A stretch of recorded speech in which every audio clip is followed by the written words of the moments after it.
Hey there, Tarot family. Welcome, welcome to another reading with me, the Empress of Fortune. Today we are getting messages from your future self. Ooh, I'm excited for this reading.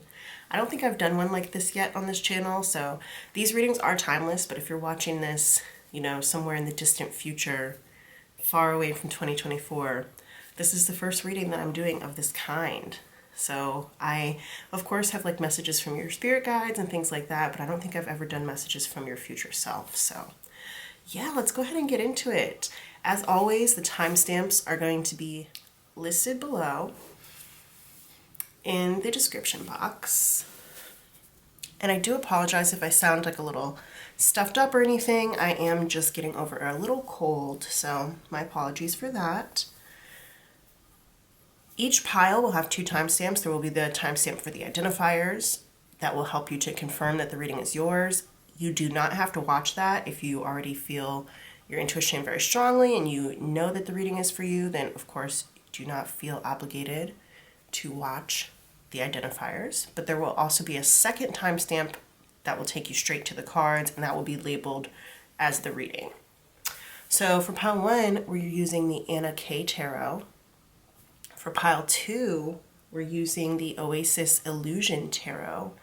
These 3 decks right here are like brand new decks that I've never used on this channel before. I just got them, so I'm super excited. This is the Craft Cards Modern Tarot, and this is the Psychedelic Space Tarot. Ooh, yes, I love decks. If you guys ever want me to do like a deck collection video, just let me know. I'm actually thinking about doing one when I hit 100. Right now I'm at 90, 95.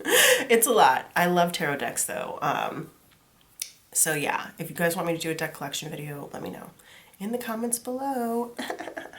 Anyway, yeah, okay, so I'm gonna go ahead and give you guys some time. If you need to pause the video, meditate on your choice, feel out the energy of each pile, and then use the timestamps below to navigate to the pile that you've chosen. You may have messages in more than one pile. That is entirely possible. The future is constantly in flux.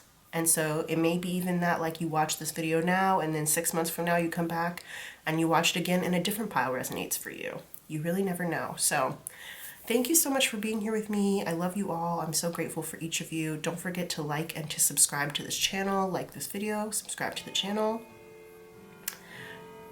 That's a sign and a signal. My grandfather clock going off in the background. If you're here, then that definitely means you're part of my collective. So go ahead and join the family. And I will see you guys at your reading.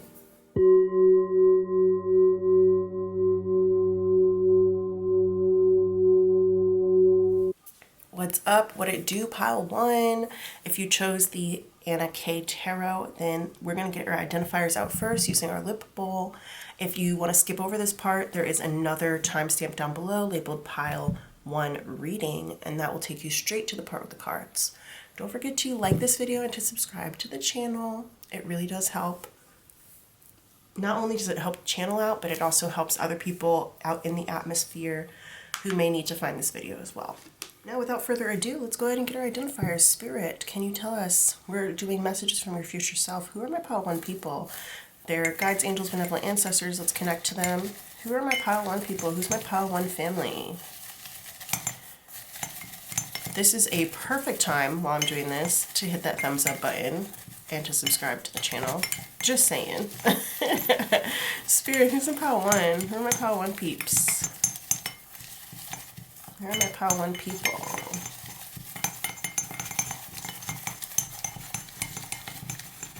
All right. So I mentioned this in the last video that I did, but I feel like I want to mention it again. So this is kind of like a how do the identifiers work spiel explanation. So the way that these work is that at least one of the things that comes out on these slips should be like really familiar to you, could have shown up in your life in the past few days, maybe even a little bit farther, like weeks or months, but in a really significant way. Or it could be something that's like just generally really significant to you. So for example, if there is like a song that came out here, you could have heard that song in passing earlier today or yesterday, Or it could be your favorite song. Or maybe you like went out and did karaoke and somebody serenaded you with that song and that was a couple months ago, but you still remember it. You kind of get my drift. Or like you sang it on stage and you had a really great time and it's one of your, best memories of the year or something like that, right? So that's how those work. I also want to acknowledge like how my lip bowl works in and of itself. Basically, I don't know if you guys have ever heard of like this popcorn rule.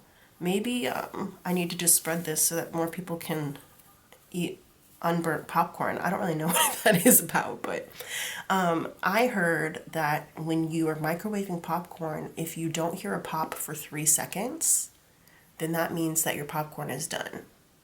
So I swirl my pen around in here, and if I swirl it around 3 times and nothing comes out, then that means that the identifiers are done.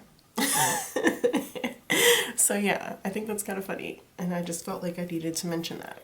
All right, so first and foremost, we have Wild Thornberrys. That was a Nickelodeon cartoon. Eliza Thornberry was like the main character on there. She had a sister named Debbie, I believe, and her dad's name was Nigel. I don't remember her mom's name. Isn't that just typical? Famous last words. So maybe you heard somebody say that, or maybe you like to say that, or maybe you like read that somewhere recently or something. I don't know. Self-date. You could like to take yourself out. You might be the type of person who's like not necessarily a little bit of a loner, but you don't mind doing things by yourself, like going to dinner or going to the movies or something like that. What About Your Friends by TLC? That is literally so funny that those two things came out together. I was just talking about doing things alone, and then it's like, what about your friends? So that is a song, but I also feel like that's a message in and of itself. You might be having maybe some issues with your friends recently, or you might be like leaving a friend group, on your way out of a friend group. Maybe you're trying to join a new friend group, and in the meantime, the way you've been doing that is by like, getting out and doing things that you really enjoy, even if you're doing them by yourself, maybe in the hopes or potential possibilities of meeting some people, maybe something like that. Give Me Something Real by Ashford and Simpson. Yeah, I'm getting the vibe of like you wanting more quality relationships, even if that means like being alone for a while, you wanting more like real friendships or something like that. So that could be an identifier. It doesn't have to be, that does not have to apply to you in order for this to be your reading, but definitely that message is for somebody. Like I said, at least one of the things, we've got this whole pile here, at least one of the things here should resonate with you, and that will let you know this reading is for you. We have Motel, and that just made me want to say hotel, motel, Holiday Inn. All right, This Charming Man by Stars. That's a song that's a cover of The Smiths. I'm going to put that right there. Or not. Fine, I'll put it down here. Sometimes I like want to do things and spirit is like, Okay, let's see. Fine. Okay. Girlfriends. Yeah, okay. Like, The Friends, it's coming through so strong. This is a TV show starring Tracy Ellis Ross, Golden Brooks, several other people, but it's about a group of women who are friends and they live in LA. Iconic TV show. Set It Off, Queen Latifah. Yet another movie about friends living in LA. That's so interesting. What's that about? Anyway, Queen Latifah was one of the stars of that movie. Good by Better Than Ezra. That's a song. It was good living with you. It was good. All Black Everything. So I did want to mention when Girlfriends came out, I was going to be like Black Friends. This is like a very iconoclastic TV show in the Black community. So I Set It Off, a movie. So All Black Everything, Black culture could be really, it's really coming through right now. Lemonade by Gucci Mane. I got Lemonade Unlimited. For some reason that one wants to go up there. I don't know why. And it's funny, it's interesting too also because this one was all black everything, and in this song Lemonade, Gucci Mane is talking about like everything is yellow. So you could really be into like monochromatic color schemes or something like that. Also the song Black and Yellow by Wiz Khalifa is coming through. Pink Velvet. That's a color of fabric, obviously. Maybe you have a lot of pink velvet around your house. Maybe you recently were considering buying something that's pink velvet, or you're wearing something pink velvet, or maybe you just saw something recently that really caught your eye that was pink velvet. Harry Potter and the Chamber of Secrets. Ooh. I just keep wanting to say the word iconoclastic. I don't know why. Barney Simpson. Barney Stinson. So maybe The Simpsons is coming through. I don't really watch The Simpsons. I don't know that much about The Simpsons, but Barney Stinson. Now I'm also thinking about Jessica Simpson. Was she on How I Met Your Mother at one point? I know Britney Spears was, but was Jessica Simpson ever on there? If so, let me know. If you know, let me know in the comments. Barney Stinson was a character on How I Met Your Mother, played by Neil Patrick Harris. Here we have Lose My Breath by Destiny's Child. Interesting that that came out, because when I first started, I think I was like filming the intro of this video. I kept like, and I said that I'm like a little bit, I'm getting over a cold. So I kept like wanting to like take breaks. And I was like, it's okay to take a break and just breathe. You know, you don't have to like keep pushing yourself to speak. So yeah, that might resonate with you. Can you keep up, baby boy? Make me lose my breath. Bring the noise, make me lose my breath. Keep me high, make me lose my... Addis Ababa. It's the capital of Ethiopia.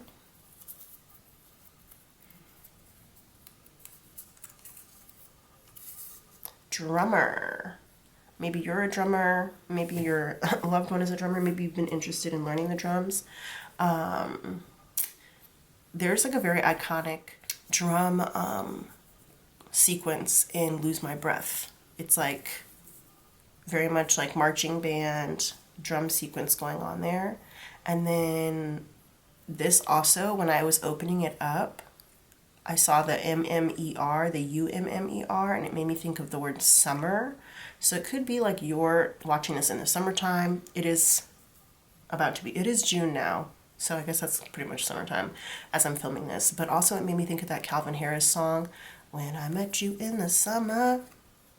Patti LaBelle. My heartbeat sound.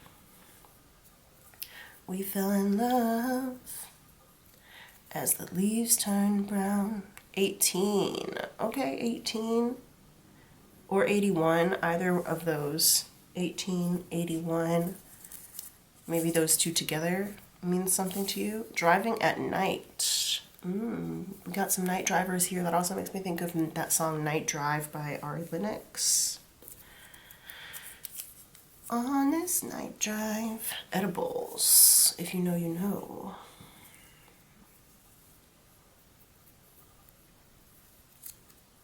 The Departed. That's a movie starring Leonardo DiCaprio, Jack Nicholson, Matt Damon, and Vera Farmiga. The Joker by Steve Miller Band, SMB. That also does, of course, make me think of like the Joker from the Batman lore. I'm not super into like comic books or superheroes, so I don't really know that much about it, but R.I.P. Heath Ledger.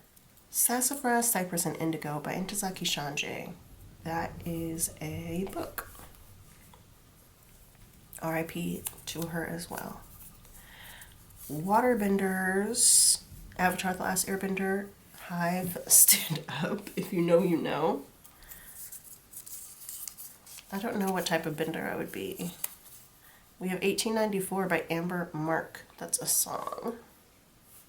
Lose My Breath is like really coming through right now, and that drum sequence in it, so definitely go listen to it whenever you get a chance. There could be a message for you in there. Silicon Valley, HBO. I feel like the Cali energy is coming through pretty strongly right now. What do we have here? A Fine Romance by Judith Sills, PhD. That's a sociological book about dating from meeting to marriage. Please Don't Leave Me by Pink. Da da da da. Da da da da. Da da da da da. Hide your kids, hide your wife. That's an iconic quote. There's like a lot of like I said, iconography, iconoclasm, whatever that word is. There's a lot of iconic energy coming through right now. Okay, so I said this was a quote from Antoine Dodson from that news interview that he did a very long time ago. Breaking Free by Zac Efron and Vanessa Hudgens, High School Musical. I am never going to change that, but maybe I should, because Zac Efron was not singing on there. But also, when I said breaking free, it also made me think of like breaking news. So maybe you just heard some breaking news or something like that. Or maybe you're like a news reporter. McDonald's. Can you keep up, baby boy? Made me lose my breath. Bring the noise, made me lose my breath. Keep me high, made me lose my... All right, The Majesties by Tiffany Sao. That's a book. Can you keep up? Baby boy, I'm gonna lose my breath. All right, We Got Love by Tiana Taylor featuring Ms. Lauryn Hill. We got love. You better believe it. That one also has like very iconic drums in there. Doctor by Remy Wolf. That's a song. I don't want to be your doctor. Stuffed grape leaves. Yummy food. We love it. Airbnb.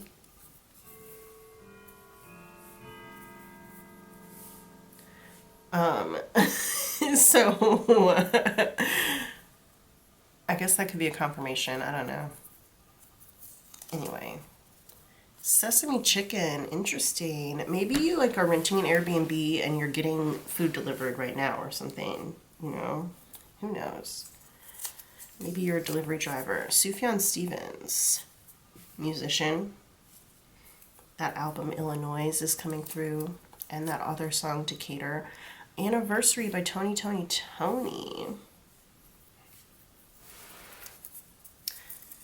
It's our anniversary.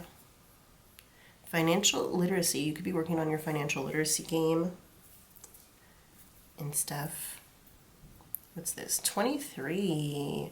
Speaking of iconic numbers, Michael Jordan in the building.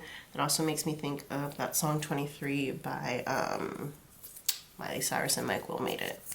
Sunflower. So that would be like the actual flower, sunflower. It also makes me think of that song by Post Malone from the Spider-Man movie. Los Angeles, I told you Cali energy was coming through strong. LA in the building. Okay. Maybe you're planning on visiting there. Maybe you're from there. Something like that. Who knows? Maybe you live there. Tina Belcher. Maybe you have a lot of family in LA. Tina Belcher, she is the eldest daughter on Bob's Burgers. She's the one who always wears the blue. Chasing Liberty, movie starring Mandy Moore, where she plays the president's daughter. It's kind of like a Roman holiday kind of situation, which I've actually never seen, but that's at least what I've heard it compared to. A Tribe Called Quest. Iconic hip-hop group. There we go. Bonita Applebum. You gotta put me on. Cheers, Drink to That by Rihanna. Yeah, yeah. And that also was sampled, or it samples I'm With You by Avril Lavigne, so that's coming through too. Sweet Love by Anita Baker. Move that off to the side.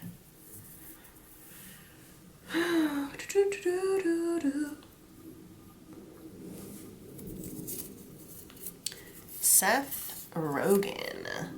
You could be really into comic books because for some reason, like, I never ever think about the Green Lantern. I don't think about any of these like comic people at all, but that was the first thing that came to my mind when I unrolled that. So Seth Rogen, Fall Out Boy band, pop punk band. Elliot Page, Happy Pride Month, famous trans actor and advocate. I said advocate. What is that? Big Rich Town, 50 Cent featuring Joe. That's the theme song for the TV show Power. They said, this is a big rich town. I just come from the poorest part. I Don't Want to Wait by Paula Cole. Theme song for Dawson's Creek, which I also never watched. Signs by Snoop Dogg, Justin Timberlake, and Charlie Wilson. I'm not sure of what I see, just saying don't fuck with me. Cause you're telling me this is a sign. Evermore by Taylor Swift and Bon Iver. I always wonder if I'm saying his name right. I mean, it's like not really his name. His name's like Justin something or something like that. Taste by Tyga featuring Offset. Can I get a taste?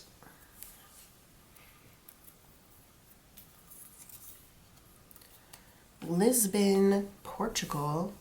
Cool.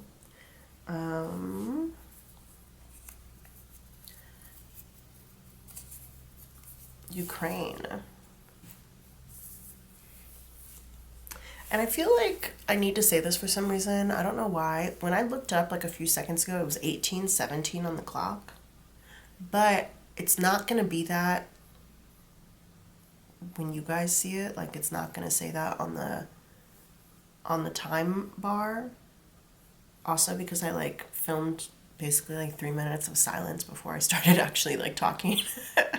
But I don't know why I felt like I needed to say 18:17. Maybe that number is significant to somebody. We do have 18 right here also. I don't know. Monstera, that's a plant.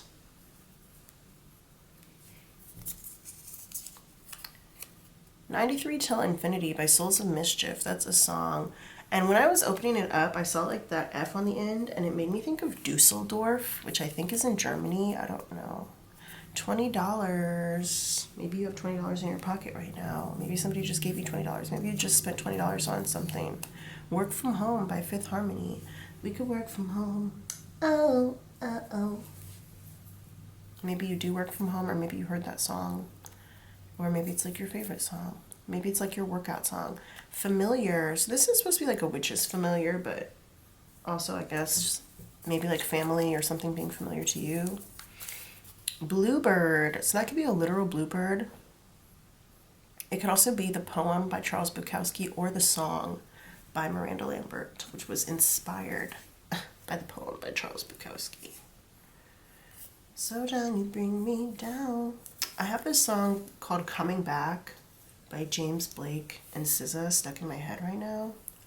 And I don't really feel like that has anything to do with anything, but I guess it does because I brought it up.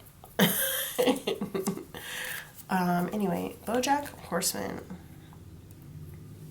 TV show on Netflix.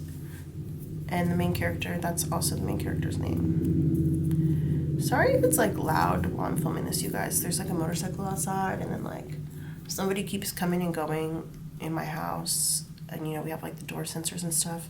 Number 4 here. So month of April could be significant, or the 4th. You could be born on the 4th. 444, you might be seeing that.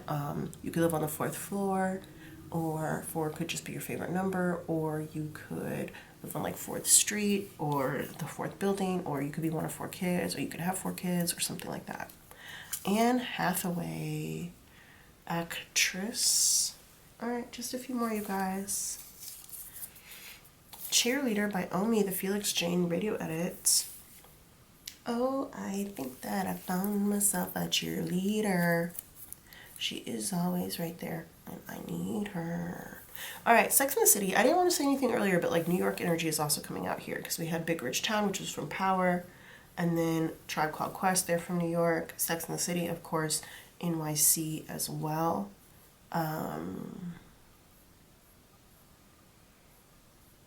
Yeah.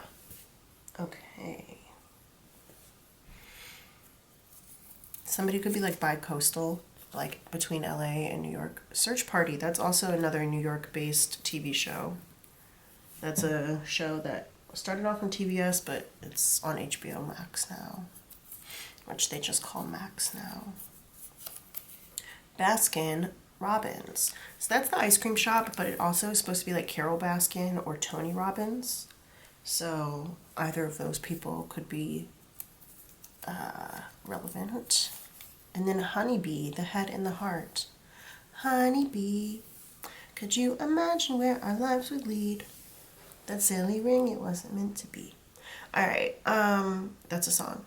So April 18th, 418, that could be an important date, or possibly like April 23rd, maybe that whole week between April 18th and April 23rd, that 23rd, that 5 days, that could be significant. Even just like 5 days themselves might be significant. The initial T, or like TT or TTT, is coming through.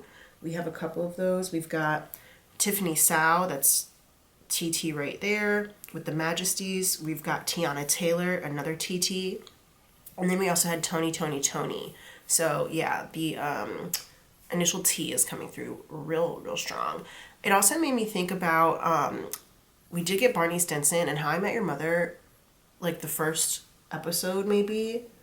That show has been out for a really long time. Also, it's like 8 or 9 seasons long. So if you haven't seen it by now, I would say it's worth a watch. Definitely, some of the jokes don't hold up, but in the first episode, they revealed what the mother's name is, but we're like never sure until the very end if it's a joke or not. But the mother's name is Tracy, and her name starts with a T, so that could be significant somehow. Also, pink is really coming through. I did say something earlier about like monochromatic colors, but we got 2 instances of the word pink here with Pink Velvet, and then also Please Don't Leave Me by Pink, so pink for sure.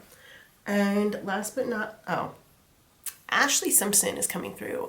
I did talk for some reason earlier about the Simpsons. I think I said like Barney Simpson by accident, and then I talked about Jessica Simpson, but then also A and S, Ashford and Simpson here. AS, Ashley Simpson, those are her initials as well, so she could be significant to you somehow. And last but not least, international travel seems to be coming through, because we did get like Addis Ababa, Lisbon, Ukraine. Of course, we've got, LA. So yeah, we've got some like international destinations here. So yeah, interesting. Okay, y'all, I'm gonna go write these down in my tarot journal, and then we'll get into the reading in just a second. So stick around. Don't forget to like this video and to subscribe to the channel. Also, if you're interested in getting your very own tarot journal, I did create one for y'all. It's listed down below in the description box. Go ahead and check it out. If you like to watch tarot videos or do tarot readings for yourself, it could be a great place to record your insights, your thoughts, and your reflections about your readings. Alrighty, I'll see you guys in just a second. Let me go write these in my tarot journal. Adios. Hey there, Pile 1. Welcome to your reading. Thank you so much for being here with me today. Don't forget to like this video and to subscribe to the channel. I'm super grateful for you. Thank you so much. And without further ado, let's go ahead and get into it. So we're actually going to start off with a couple of different decks today. We're going to do some of our Oracle decks first. And I kind of feel like I'm going to read them all at the same time. But yeah, we're getting messages from your future self. And I am starting off with some true love reading cards, but this doesn't have to be like a love-related reading. I think I just wanted to use these cards because it's like, your future self loves you unconditionally. So that is the truest love of all, right? Am I right? Am I right? Anyway, Spirit, please help us to connect to Pile 1, their guides, angels, benevolent ancestors, and higher self.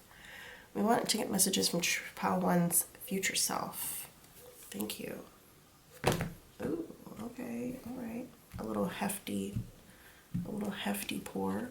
Yin and yang. All right, we're going to keep this here in the reverse. This is also a new deck. I'm using a lot of new decks in this reading today. I haven't really decided yet if I'm going to be reading these cards in the reverse or not. But I guess this one, I'm going to keep it in the reverse for some reason. And let's get all the cards out before we start the reading. But the first thing that I am going to say is that I do feel there could be a misalignment somewhere. Something could be feeling kind of unbalanced possibly at this current point in your life. Let's go ahead and get from the Finding Inner Peace Inspiration cards.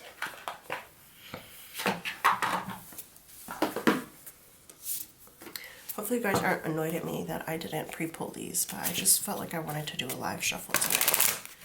Also, I feel like the imagery slash the feeling and the colors on the back of this card are kind of like mirroring the imagery on this yin and yang card. But yeah, okay, let's get a message from Pile 1's future self, Spirit. Ooh. Another hefty pour. That's so funny. What do we have here? We've got, I am blooming. Ooh, cute. Okay. This card says, I'm full of authenticity because I bloom exactly the way I was always meant to.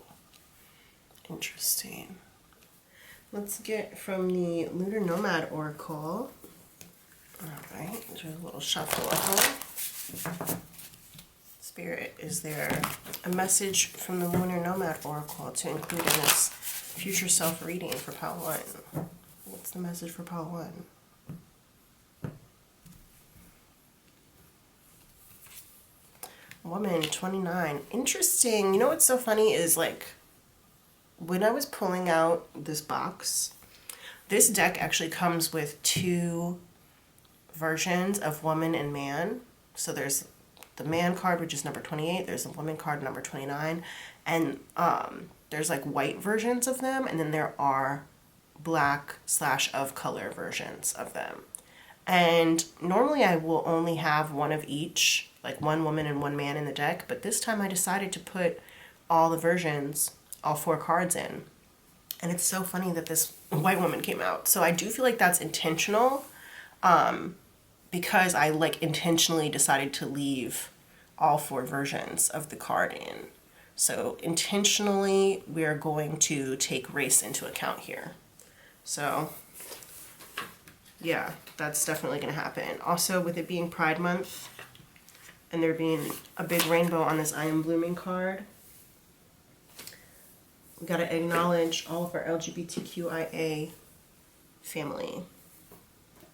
We're now going to use the Prism Oracle. It just sounded like I said Prison Oracle. This is Prism Oracle.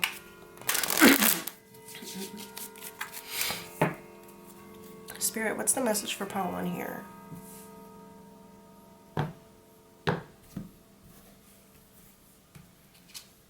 Fear. Interesting. And that does give me like very much like a prison vibe.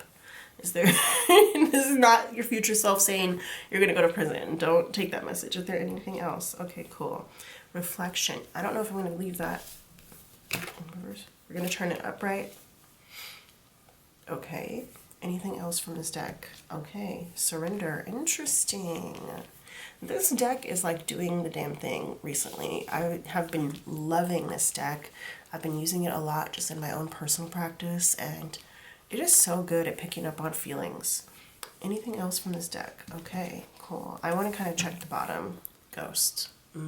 Ghost. Maybe you recently got ghosted by somebody. Interesting. Alrighty. Now we're going to get the tarot out. I wonder if I should do the tarot now or if I should wait. Oh. Half of the deck just fell out in my lap. I don't know what that means. I think it means wait. Okay. So let's go ahead and do some interpretation before we get the tarot out. I feel like your future self is, I almost wanted to say warning you. It does kind of seem like there's a warning here, and that warning is about surrendering to fears that you have around being perceived, fears that you have around your identity and who you are and how other people see you. And maybe fears about things that you don't know. Like maybe you don't feel like you're informed enough about certain things, certain issues that's coming through right now. And I think that you're a little bit afraid of reflecting on who you are as a person, who you are as an adult human being. You do not have to be a woman for this reading to resonate. I know we have a woman right here, but this is just an energy. And like I said, we are definitely acknowledging all of our LGBTQIA friends and any of the queer folks who feel like they're not represented by that acronym as well. But I think that there is, the message here when I think about this woman, I am thinking very specifically about white womanhood. And interestingly enough, all black everything came out in our identifiers today. And I did specifically say, like, black culture could be really relevant to you or something like that. All right, so yeah, we got all black everything. And I'm thinking now, like, you could be, I'm not trying to offend anybody. I just want you to know these are honest messages from spirit and from your future self. Okay, so, maybe take a moment to reflect and to surrender to this message, because I do feel like some of you guys are probably going to feel a little called out. And I know that, like, especially coming from me, I am a black reader, you may feel extra called out. So go ahead and, like, check that. And if you feel like you want to still listen, go ahead and still listen. This is definitely an important message for you. I'm not trying to call anybody out. And I know I'm almost making it sound a little scarier than even it's meant to be. But I kind of think that that's the thing, is like understanding white fragility and things like that, right? Things maybe not are not as actually scary as you think they are. But the message here is more that you may be living in kind of a monochromatic type of world. In the identifiers that came out, the idea about monochromatic things. We had all black everything came out. Also Lemonade by Gucci Mane came out, and that song talks about like everything being yellow. And the color pink also came out really strongly as well too. But I feel like you could be the type of person who lives in kind of a monochromatic world. Maybe everybody in your vicinity or everybody in your worldview or in your neighborhood or where you grew up is kind of the same, is kind of similar, is kind of a reflection of each other. You may have grown up in kind of like a homogenous type of community, meaning that like maybe everybody looks the same. Maybe you only grew up around white people. Maybe you only grew up around, people who thought the same as you, people who all had the same kind of political beliefs, right? And so that's what I mean by like monochromatic and homogenous type of upbringing. And I think that even if you have branched out since then, and even if you are blooming and you're finding out more about who you really are and what you really think, there could still be some sort of like biases or imbalances that are operating within you consciously or subconsciously that need to be addressed. And in order for those things to be addressed, it does take an acknowledgement of your fear. It also takes reflection and it takes surrender. It's interesting that like the idea of prison came up. Prison abolition might be something that you could be interested in learning more about as well. But in general, thinking just about inequality and inequity and things like that, you may have some sort of like resistance to learning about these things. And that could be because you have kind of like a monochromatic or homogenous type of worldview. Or maybe that's just how you grew up, even if you don't see things that way anymore. I did pull out a couple of other slips, like familiar came out. And I feel like you could be the type of person who is really comfortable with things that are familiar to you. You prefer the things that are familiar to you. And when something is unfamiliar or someone is unfamiliar, it could trigger fear in your psyche, fear in your day-to-day life. And that fear is something that your future self wants you to acknowledge, wants you to not only get over, but reflect on. It's something that you have to let go of. You have to learn how to see other people as extensions of yourself with this surrender card here. You see this imagery here with these circles, and it's almost like a telescopic. I almost wanted to say ripple, but I'm like, it's not a ripple effect. It's like a telescopic type of effect where you're learning to see that other people are simply mirrors of you, and although you may have a certain level of privilege, and you don't have to be, like I said, you don't have to be a white woman to watch this and to have it resonate with you. There are things that people of every race, creed, color, religion, sexuality, etc. There are things that we all fear. There are people that we all fear. There are stereotypes and biases that we all have. So learning that other people are mirrors and extensions of you is a big part of not only your spiritual journey and spiritual growth, but also growing into yourself as an adult.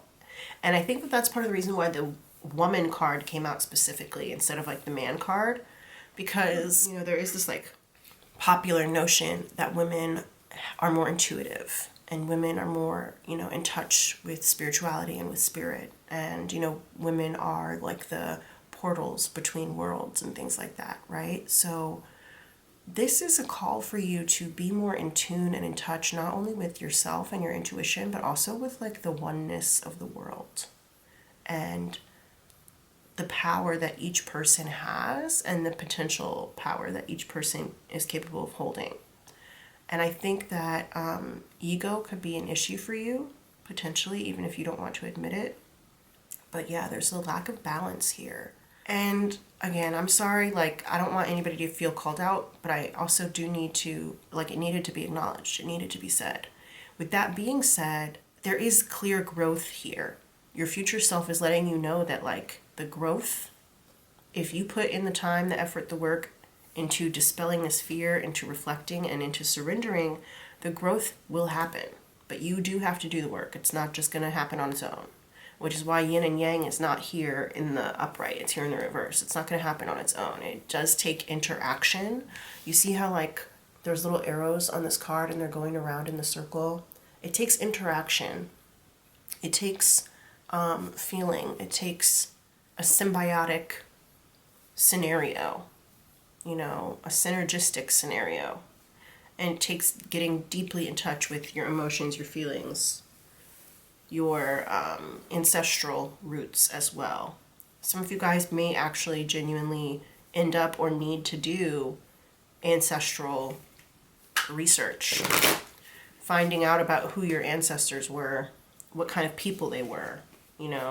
It's important to know about our past so that we don't end up reliving the same mistakes, right?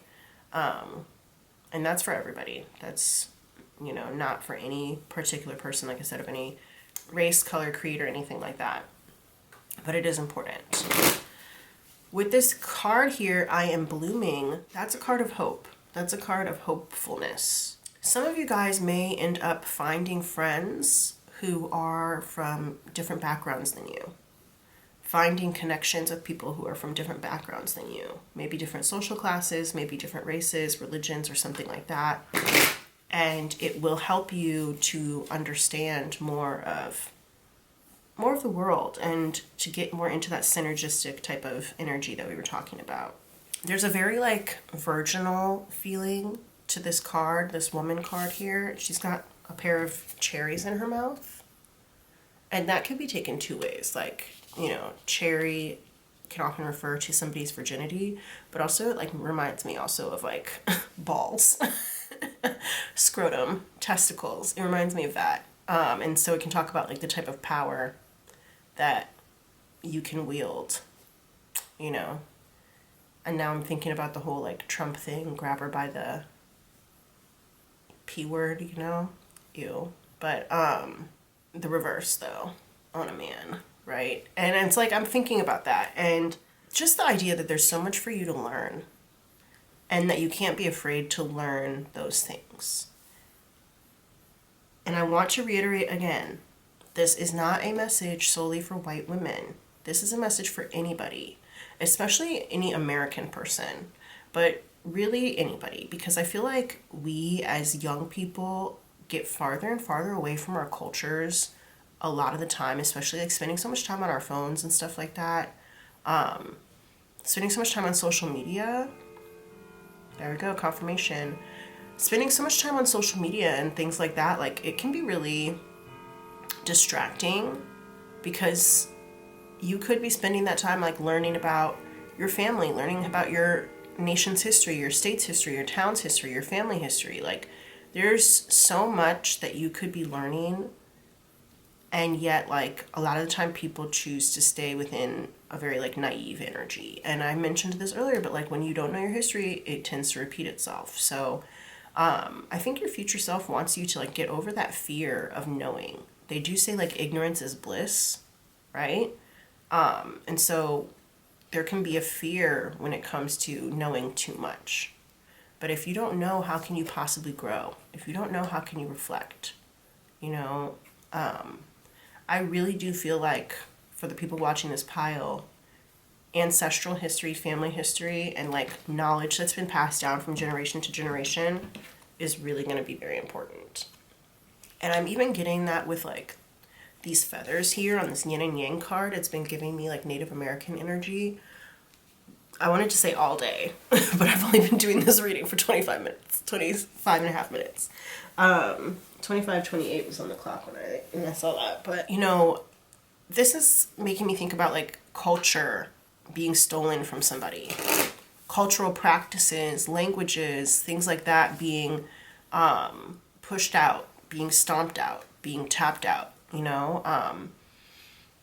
Being systematically taken away from you. Systematic oppression, those kinds of things. That's like what's coming through right now. And just losing touch with your ancestral practices, losing touch with the earth, which I think is really important because we do have that I am blooming card here. Also fear, this is like a doorway. It makes me think of like going outside, like go outside. Go outside the lines, go outside of what you know.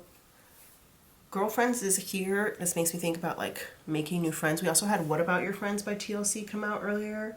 And so it's just making me think about like mixing with new people, learning new perspectives, finding new ways of living, loving, laughing, and learning. LOL. But yeah, your future self wants you to know, like, as you grow, especially since we have like 29 and 30 here, it's like growth may happen, you know, from a year to year or one thing at a time. But as long as you're growing, that's all that matters, right? And yeah, they really want you to take the time to do that. All right. Lose My Breath came out by Destiny's Child, and the line where it's like, can you keep up? Right? That is coming through because I also kind of feel like sometimes it feels like there's so much to learn, there's so much to do, there's so many things, and it's like, I'm only one person, you know, how can I keep up with all of this? And sometimes it feels really impossible. And I think honestly, like, I talked about like systematic oppression, it is like designed to feel impossible, even for privileged people. Maybe not like monetarily privileged people, but like socially privileged people. It can feel very impossible to keep up with everything that's going on. And to, you know, advocate or reflect on all of those things. And so it's a lot easier to just, you know, close your mind off and remain naive. It's easier to do that. And I think your future self wants you to be open, not only to learning new things, but to exploration and to maybe tackling one thing at a time, you know, if you feel like overwhelmed by certain things. What do we have here? We have Ace of Swords. Yeah, this is about a closed mind. Interesting. The Hermit.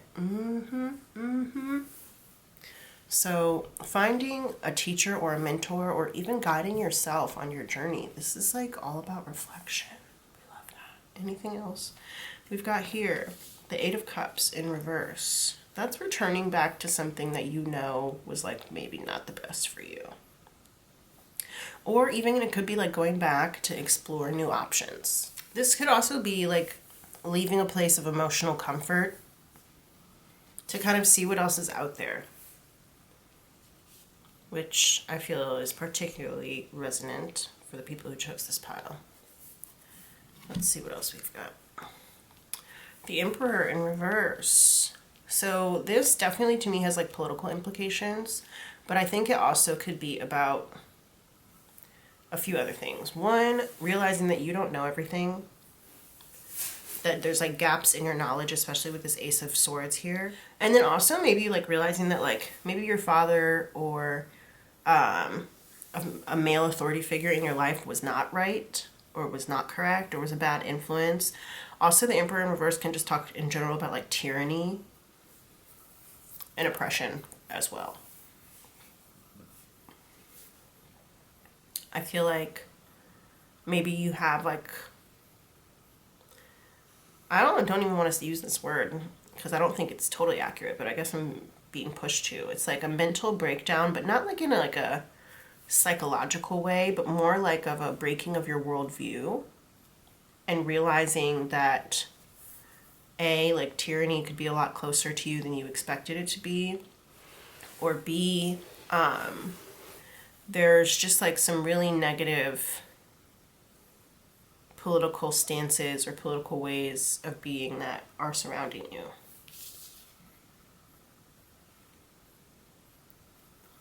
This could also be about like dismantling somebody or trying to take somebody down.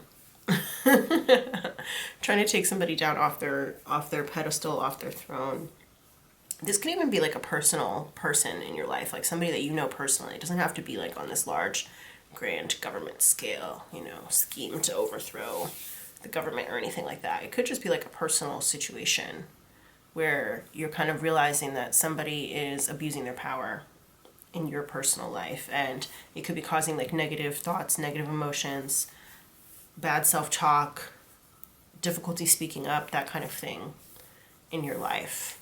And if you keep going back to that, even if it's going back to that frame of mind or going back to that person, it's like causing you to have some problems.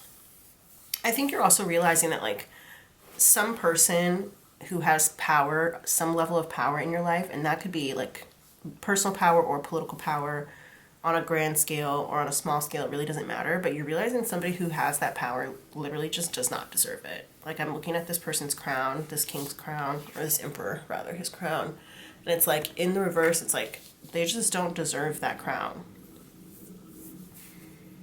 Absolutely do not deserve it. Not upholding the values that would go along with good leadership, that kind of thing. So yeah, leadership is coming through for sure here as well.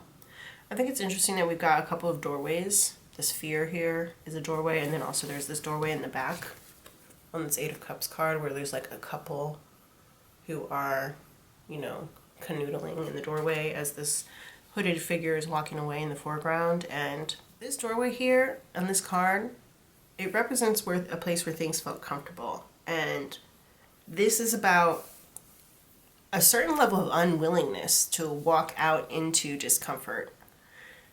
Despite you being unwilling, your future self is telling you to go ahead and just do it. They think that you know better. And if you know better, do better, right? That's what we're getting here. If you know better, do better. I just got a peek of like this Judgment card here. So yeah, this like yellow is really coming through right now. We've got the yellow background on this card. There's the yellow in the doorway here. And then there's like the yellow of coming out of this cave into the light. And even just like the Hermit has his like little yellow candle, right? So this is about becoming enlightened in a certain kind of way, right? Coming out into the light, blooming. I'm full of authenticity because I bloom exactly the way I was always meant to.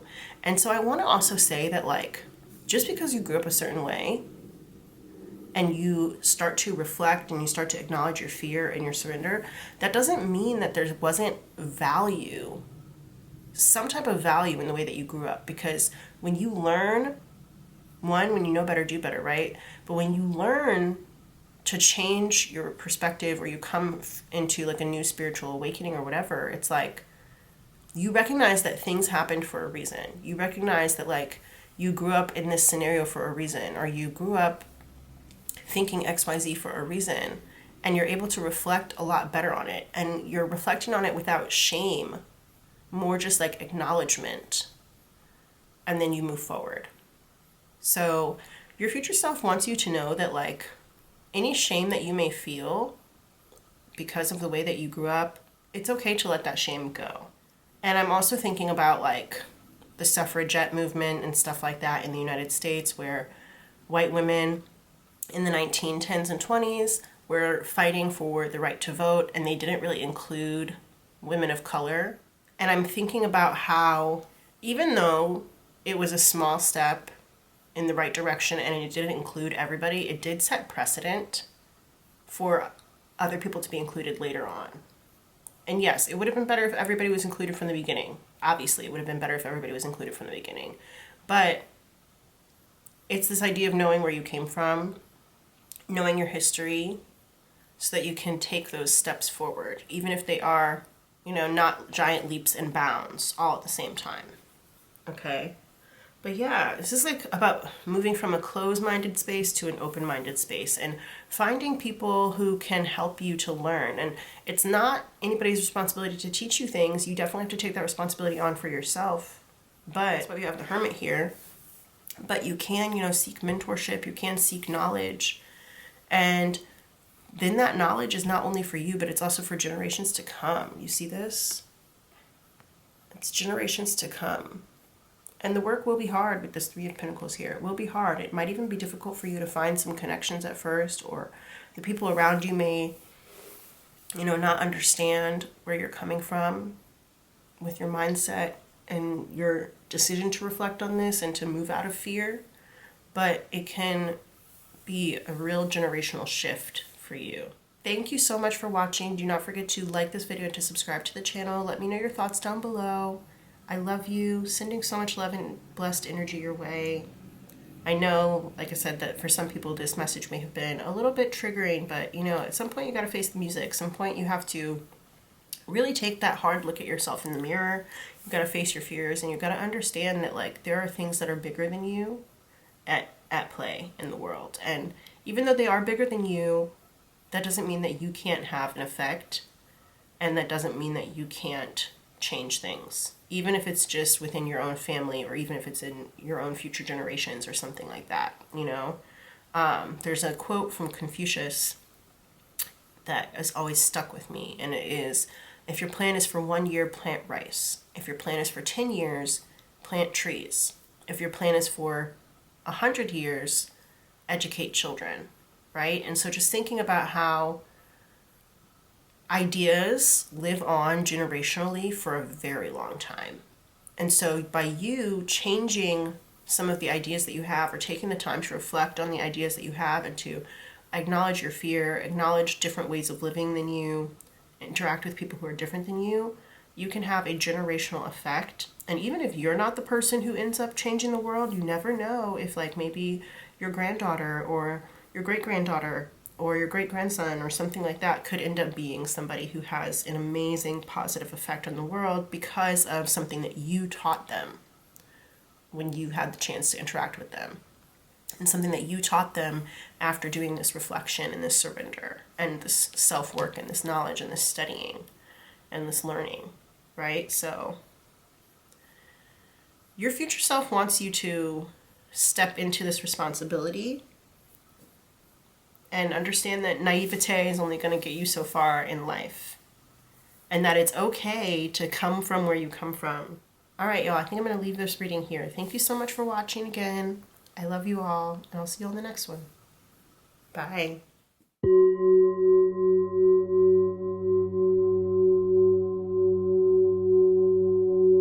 Hey there, pal 2. What's up? What's up? We've got the Oasis Illusions Tarot here today for your reading. Messages from your future self. I'd like to call in my pile 2 people, their guides, angels, benevolent ancestors, and higher selves to the space. Let's get messages from your higher self. From your future self. So we're going to get out some cards, some oracle cards first, and then we'll get into the reading. Feel free to fast forward through this part if you want, but I may make some messages and predictions and stuff as we go through. So Spirit, pile 2. What's pile 2's messages from their future self? What does their future self want pile 2 to know or hear? These are the True Love reading cards. Love these. We've got here soulmates. Ooh, okay. Cool. Cute. And we've got butterflies on them, which represent transformation as well. We're going to be using the Finding Inner Peace Inspo cards, inspiration cards. Spirit, pile 2. Messages for pile 2 from their future self. Messages from pile 2's future self.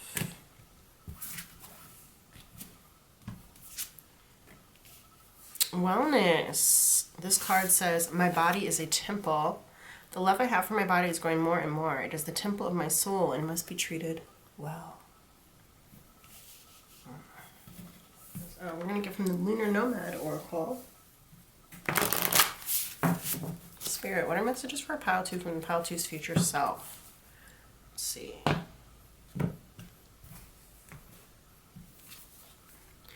We've got here Stork, 17. Interesting. That immediately made me think of like babies. Some of you guys may be pregnant now or maybe trying to get pregnant or hoping to get pregnant sometime soon.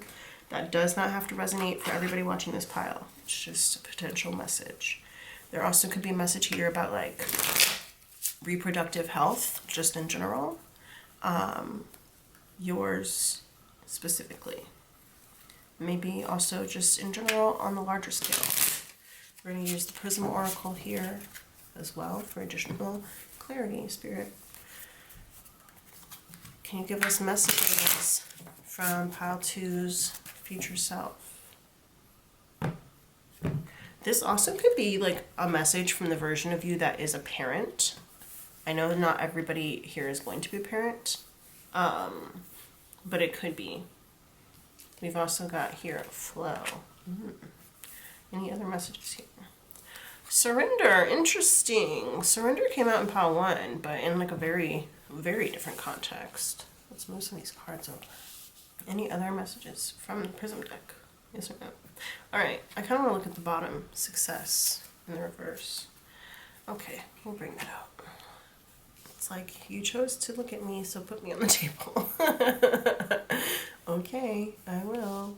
Interesting like color palette here right now with these oranges on the outside and then these kind of like lighter colors on the inside. And this blue is showing up also on this My Body is a Temple card. It's like the same kind of blue here in the writing. Interesting. Ooh, we've also got 16, 17. Something similar happened in Pile 1 where it was like 29 and 30 came out next to each other in the exact same placements too. Well, they were swapped. This one was 30 and this one was 29, but still. Is there anything else from this Prisms deck that you want me?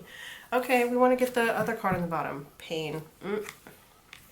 Okay, so immediately I got like some of you guys could be experiencing like some pelvic pain or something like that. And I mentioned also like reproductive issues or just issues with your reproductive organs. Okay, some of you guys may be experiencing that. That does not have to resonate here for you. But with that little confirmation there, it makes me think that it probably is kind of likely. Regardless, we're going to read this from a few different perspectives today. So, yeah.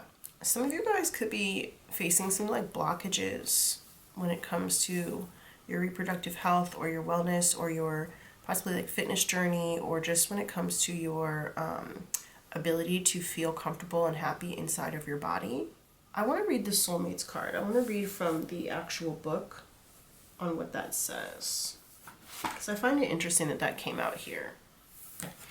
And so the main message that I'm getting is about loving yourself, maybe despite any issues, physical issues that you may be having, but some of you guys might be having like urinary issues, UTIs, urethra issues. It's like plumbing issue is coming through. Plumbing is coming through. We've not only got like literally this faucet here, right? So you guys might need to take a visit to the doctor, okay? But we also have like these two like yellow, these two yellow streams here with the Soulmate card. And yeah, if you're experiencing those kinds of symptoms, I definitely would encourage you to see a doctor. And I think your future self is encouraging you to as well. Some of you guys may even have like hidden illnesses or hidden health problems that you're not even aware of. Like you might have, and I'm not trying to scare anybody. I really am not. I hope that this doesn't come off as scary, but like, you know, you don't always know when you have a kidney stone or something like that, you know? So, it's important if you are experiencing some kind of pain, physical pain in your body, go get that checked out. Your future self definitely wants you to take better care of yourself and your body, and especially when it comes to like your internal organs, your reproductive organs, just internal organs in general. Because when you have like internal damage, it's difficult. Obviously, you can't see it because it's inside of you. You can't see it. So you want to make sure you're getting like regular checkups and stuff like that, right? That's important. The sooner that you catch something, or the sooner that you identify an issue, the easier it often is to fix it. So, yeah. It's weird that this soulmate card came out, but we're going to just roll with it. We're just going to roll with it and see what happens. Maybe I should read the stork card. Let's go ahead and see what the stork card has to say. I do also want to say these readings are 18 plus, so if you're younger than 18, please click off of here. I'm also going to say that for some of you guys, you may have had symptoms of this issue, or issues with your body image, or issues with your health or something like that, or perceived issues with your health or your perceived issues with your body image since you were in your teens. Since we do have 16 and 17 here. This could be something that has carried over from that time on, or something that could be reappearing in your life since then. 16 and 17, that could be like, some people don't go through puberty until then. Some women don't get their menstrual cycles until then. And so it could be that anything that you were dealing with during that time could be kind of cropping up again now. All right, so I am feeling called to read the stork card, so let's go ahead and read that. The stork represents change, restlessness, energy, birth, and movement. Yeah, I'm going to read about these orange cards too. In the book, I just got these cards, so that's why I want to read about them. But in the book it says, working with orange and color magic can help curb procrastination, giving you a boost of energy in order to move forward with your goals. I feel like whatever this is, because the orange, like the stork has like this orange beak too. So, and then like, these butterflies are orange. So orange is really coming through right now in this reading. I feel like there's something you've been procrastinating on when it comes to your health. Some of you guys may like know that you need a doctor's appointment. Maybe, for example, you might need to go to the dentist, or you might think that there's maybe some issue that you have and you haven't gotten it diagnosed or something like that. If that's the case, and I am saying like there is also like an egg here, so again, reproductive issues is coming through very strongly, whether you're male or female, non-binary, whatever your reproductive system is, you may want to go get it checked out. And procrastinating on the issue is not going to help. I know that it might seem like intense, especially since pain is here, and you might not be in pain all the time. It might be like that it peaks at certain points and then like it goes away, and then all of a sudden it comes back and it's worse than ever, and then it goes away. Definitely thinking about like maybe people who suffer from PMDD, premenstrual dysphoric disorder, or really intense cramps, really intense PMS, like very heavy bleeding, things like that. Or I did mention earlier that this could be like a bladder or a kidney issue, okay? You don't want to end up having to like give up something because you waited too late to get it checked out. You know what I mean? This is like a weird warning. I was not expecting for these messages to be warnings. Pile 1 was also kind of like a warning too. I was not expecting that at all. But I can't control what comes out. Very interesting. This success card has been sticking out to me, and now that I've read from the book about it, there's this idea about working incredibly hard and pushing toward your goal. Some of you guys could be dealing with like hemorrhoids or something like that, that comes from pushing too hard. If you get my drift, if you know what I mean. I really am just going to encourage you, please go to the doctor. Please go to the doctor. Get like a full workup done if you can. Make sure they check everything out, especially the internal stuff, that you can't see, because you never know what's going on in there. And especially if you're feeling any kind of pain, even if it's not chronic pain, even if it's not pain all the time, if you're feeling any sort of amount of inordinate pain, you should go and get that checked out. Spirit, messages for pile 2, please. This is so random. A random reading. Hopefully it helps somebody. All right, what do we have here? We've got Queen of Wands. We've got Strength in the reverse. These are both like very fire sign energies. So Strength is represented by Leo in the zodiac. Queen of Wands here It's just like general fire signs. I don't know if there's a fire sign that's actually associated with it. But yeah. We've also got here the Six of Wands. So this is about being proactive, okay? Queen of Wands, she's very proactive. She gets shit done. She does what needs to be done. She has, you know, a team behind her. She's able to organize people. She also does it in a way that feels like emotionally fulfilling. Some of you guys may be having either concerns or issues or I guess those are the two words that I want to use with when it comes to like your sex drive or something like that. It's like sometimes you want it, sometimes you really don't. And that's normal. That's very normal. But I think for you, it kind of might be in a way that's abnormal for you personally. And so if that's the case, it could be a signal, you know, that something is off. And so if you're proactive about this and you let your emotions kind of guide you on this one, like you tap into your emotions, like if there is some sort of pain or something like that, or you recognize that there is some sort of unhappiness that's coming through, if you tap into your emotions and you let that guide you, you actually will have more success here. That's not saying like let your emotions take you over, but you decide to be proactive about seeking help or seeking guidance when it comes to these emotional issues. You know, you don't have to always be so logical about everything. There may not be a logical answer that you're capable of finding, but it might require, you know, additional consultation.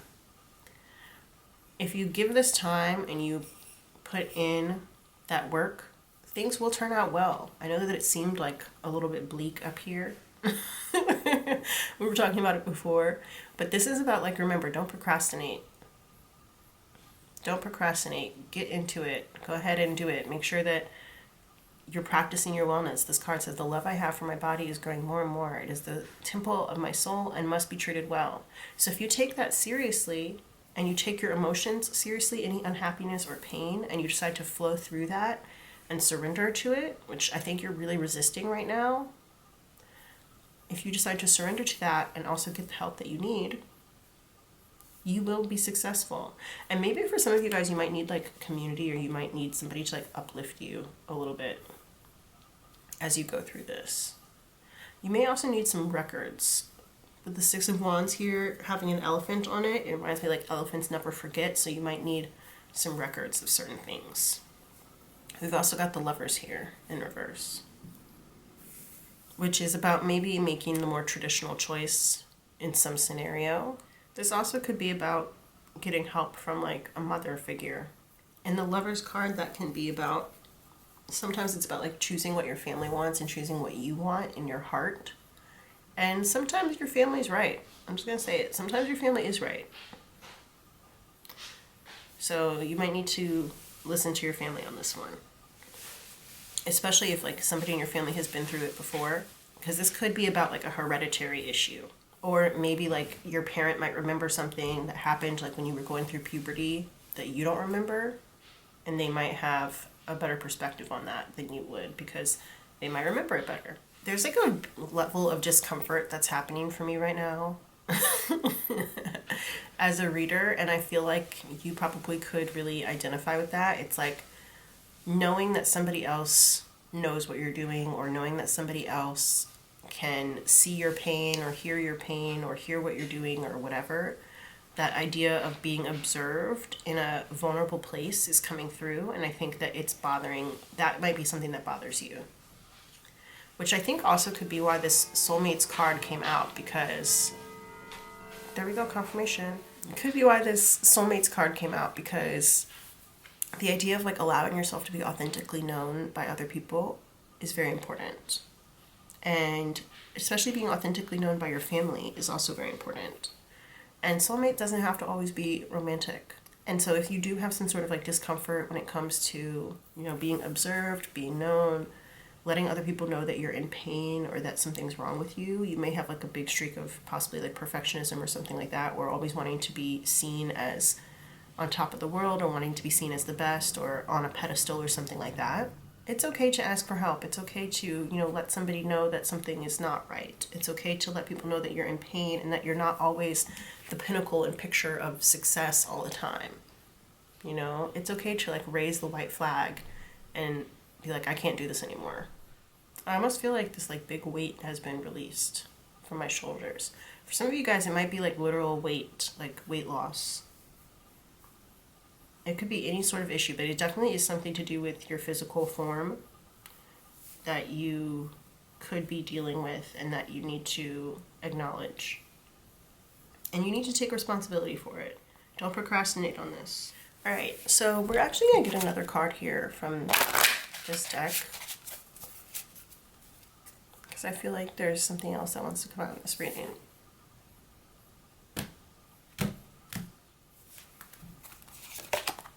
Abundance.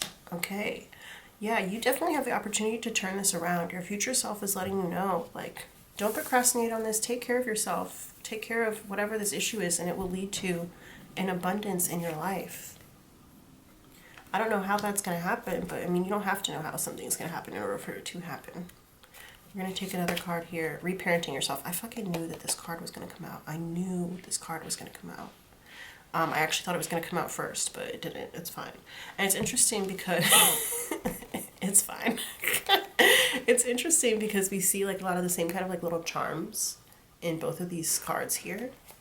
But yeah, you need to take yourself more seriously. Take yourself more seriously. And some of you, yes, may need to speak with your parents about certain health issues, maybe, like I said, hereditary health issues, generational health issues, or something like that. But in general, you know, you can't always rely on your mom and your dad to be the ones, or your parents to be the ones who are going to like take you to the doctor or to do your doctor's appointments for you or whatever. Like at a certain point, you have to take control of that situation yourself. And if there's some sort of issue that you're having, whether that's a mental health issue or an internal organs issue or just a general health issue, you need to take care of it. Some of you guys might want to like actually read books or watch videos about how to reparent yourself. You have the ability to do this. Sorry if you guys can hear, there's like some commotion in the back. You have the ability to do this, and your future self wants you to know that like you can take charge. You can be the authority in your own life, and you can treat yourself with compassion. You can acknowledge your emotions while still taking action. Okay? And that definitely, I think, also is a message for people who maybe are dealing with like mental health issues or depression or something like that. I know it can be very difficult to take action when you're in that kind of a mental state. And your future self wants you to know that like it is still possible. And if you do that and you take that action and you let other people know how you're feeling and you seek help, then it's only going to turn out well. Like things will change in a positive way. You'll find success, you'll have victory, and things will work out well in a beautiful, beautiful way. And yeah, maybe things are like a little bit more traditional or possibly a little bit more boring than they were before, but I think it will work out for you in a positive way, regardless, towards the end of it all. This is especially about getting into the heart space as well. So for some of you guys, this could be like heart issues, or it could be issues in love, especially since we have the lovers here. But yeah, it doesn't have to just be a physical issue. This could be an emotional issue that you want to deal with. So for some of you guys, therapy could be the answer here. That mental health is health, so it definitely counts as wellness, but issues of the heart could be here, and you may need to work on them. This Queen of Wands is very like, the word I wanted to say was stoic, but also she's very much like, you can't hurt me. Not even in like a I'm that bitch kind of way, but more like I'm untouchable and I don't care. That's like the kind of attitude that she has. And I honestly don't, I think it's bullshit. I do.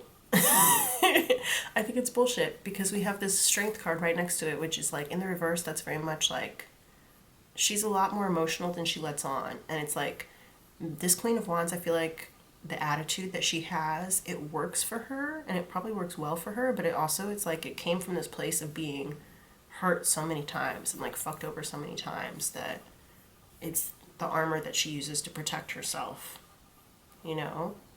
So yeah, I definitely think that like you have some things that you need to go through, like things that you're probably still holding on to, like with that whole elephants never forget thing.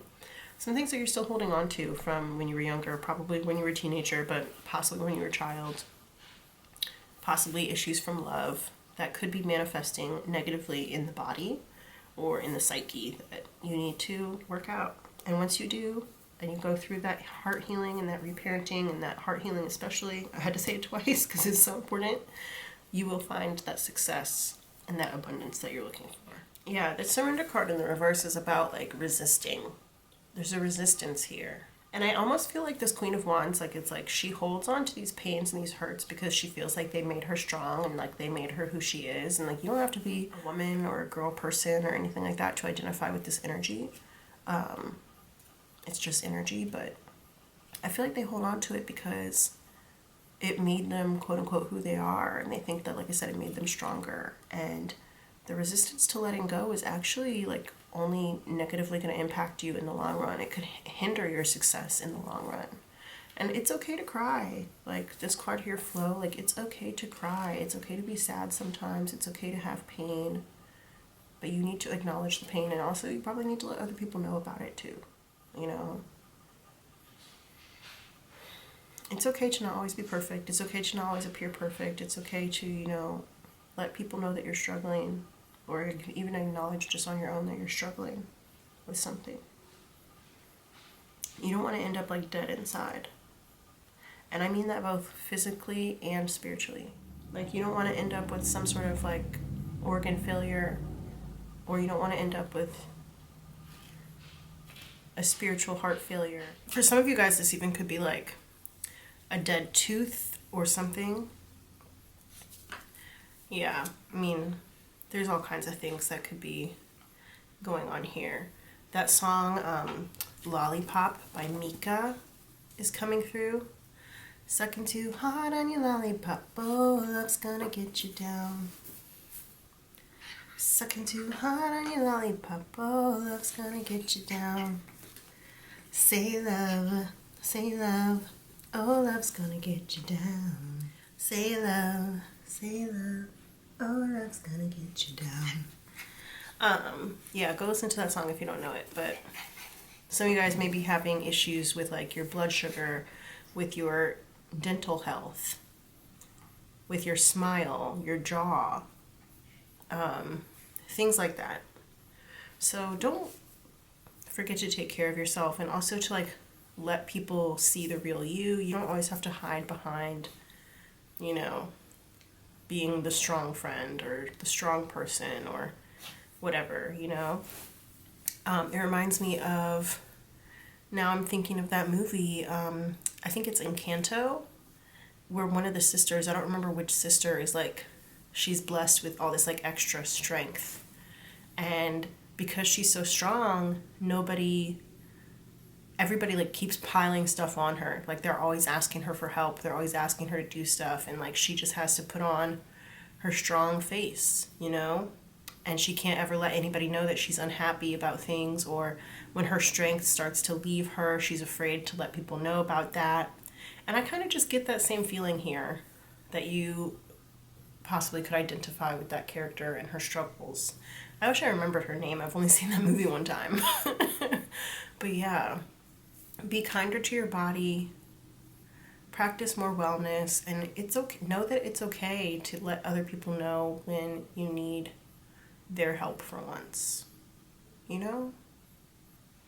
Don't feel like you always have to put on a fake face or a facade in order to be liked, in order to be loved. Yeah, I'm going to read from the Pain card here, from this Prism Oracle deck. It says, pain can feel like it's bigger than us, and it can come to us in many forms. It could be a physical, emotional, or psychological manifestation. Remember that after pain comes healing. How can you find healing and be gentle with yourself at this moment?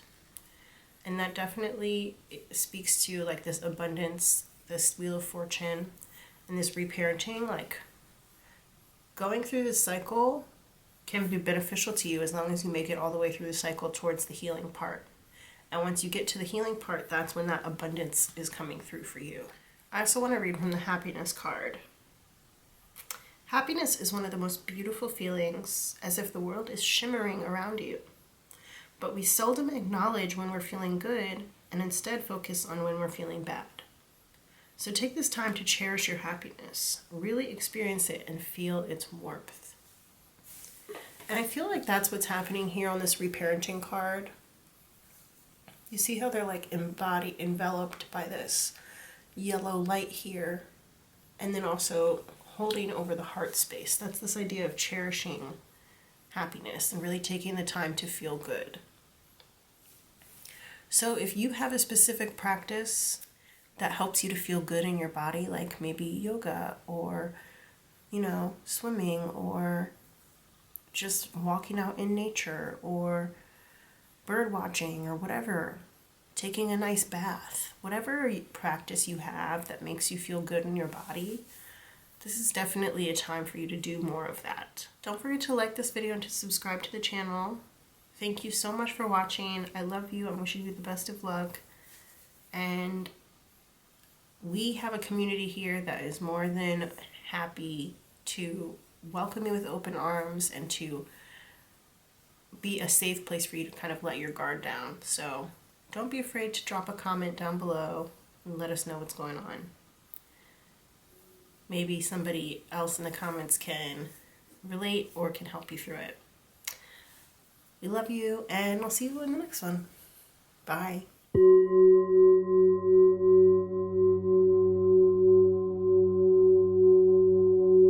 Hey there, pile 3, welcome. Sorry for the glare. We're about to get into your identifiers, so we're moving this deck anyway.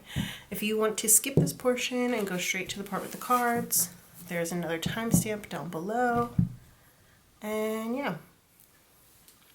Spirit, who's pile 3? Who are my pile 3 people?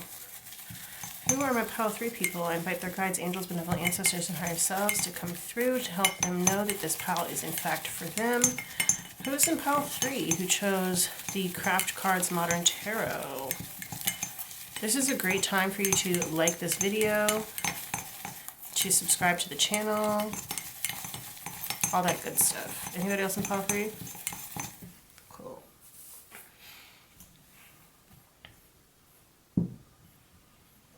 Alright, we got a healthy little pile going on over here. Let's see.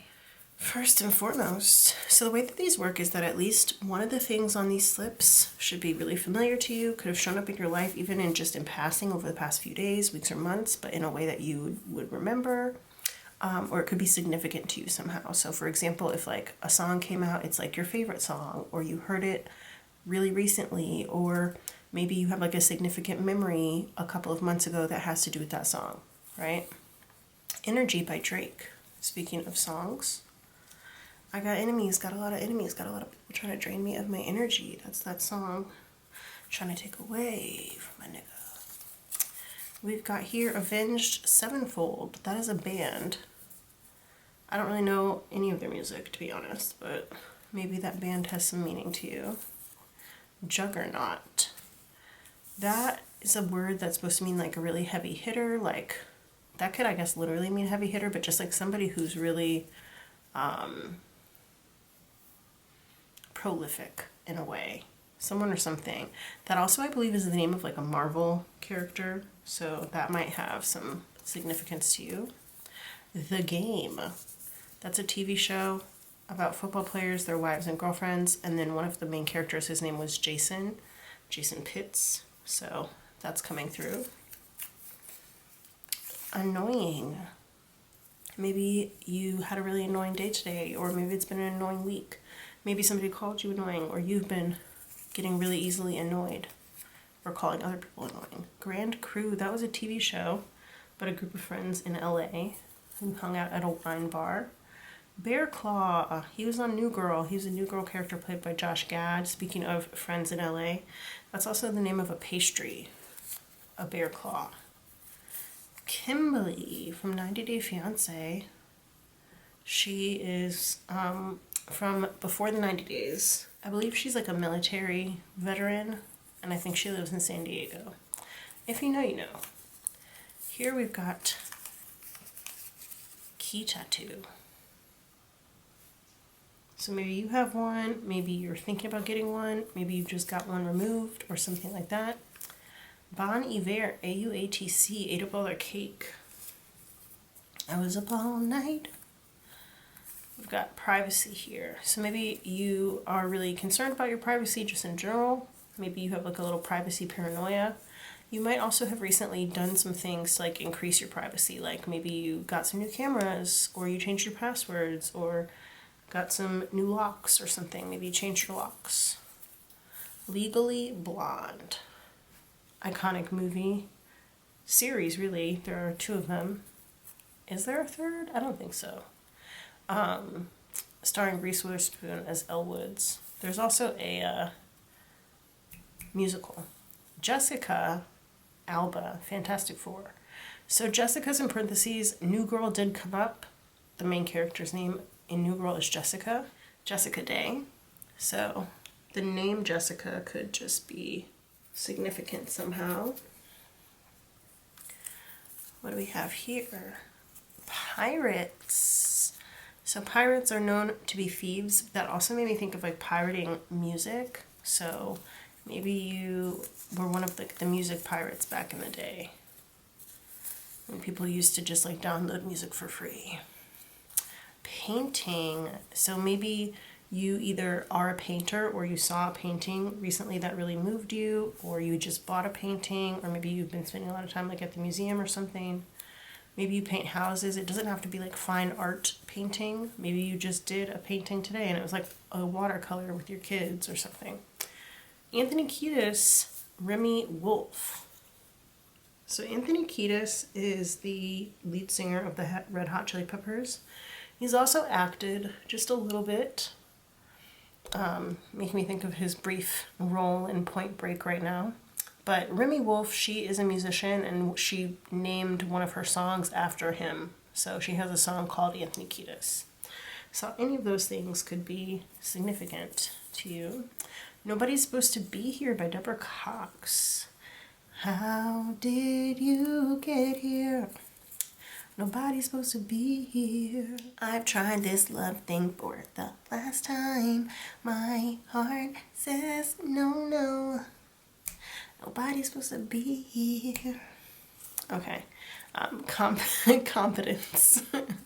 This makes me also think of that song Demi Lovato, Confident. What's wrong with being confident?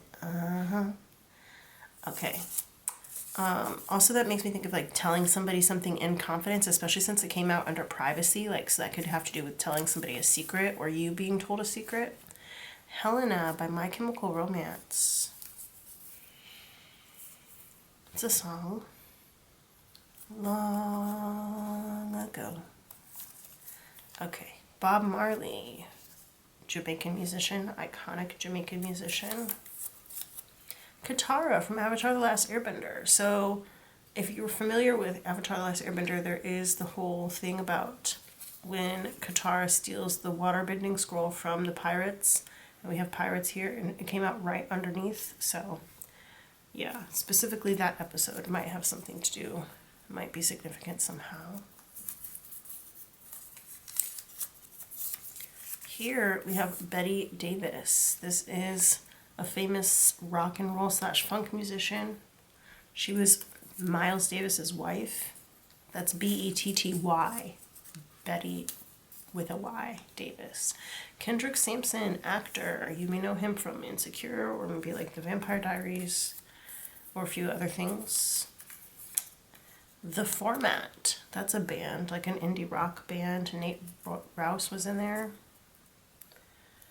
The guy from Fun, he was in The Format.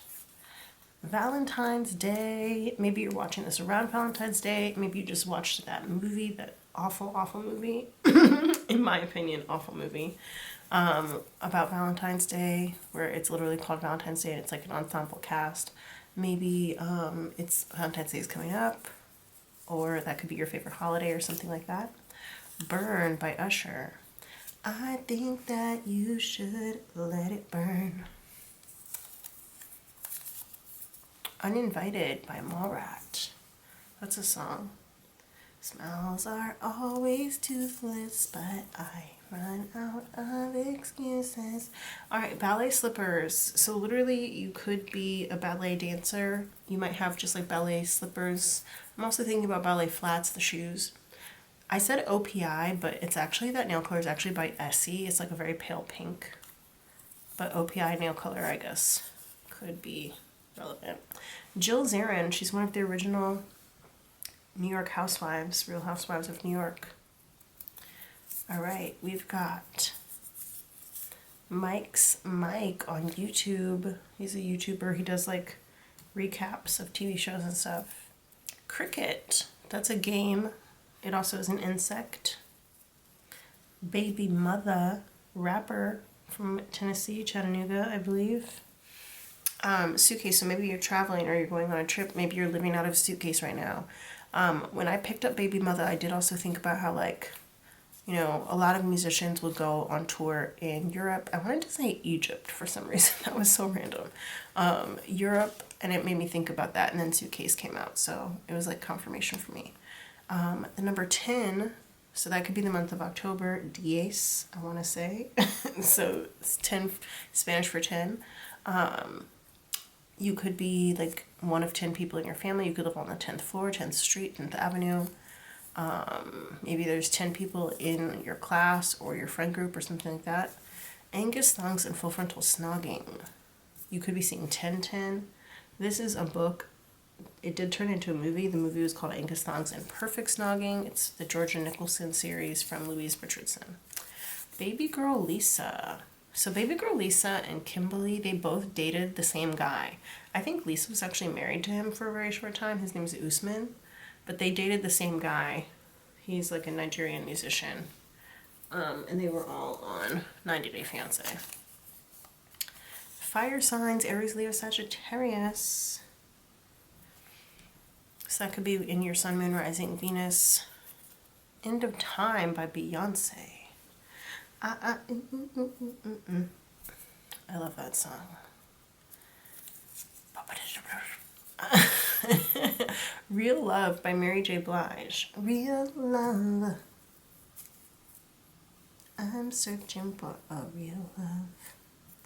Someone to set my heart free. Real love. I'm searching for a real love. Got to have a real love. Okay. Wake Up in the Sky. Bruno Mars, Gucci Mane, Kodak Black.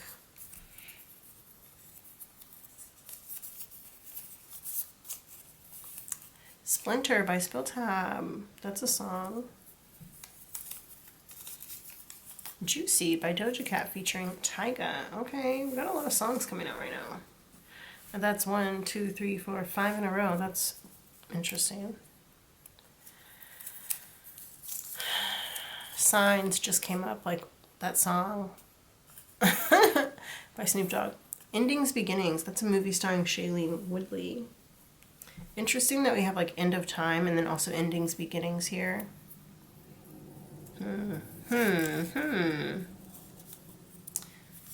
Death Cab for Cutie. That's a band. All About Love by Bell Hooks. That's a book.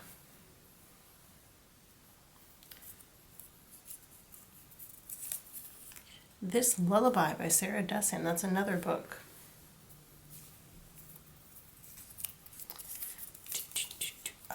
Pink Lemonade. Yum. Maybe that's like your favorite drink, or maybe you drank some recently.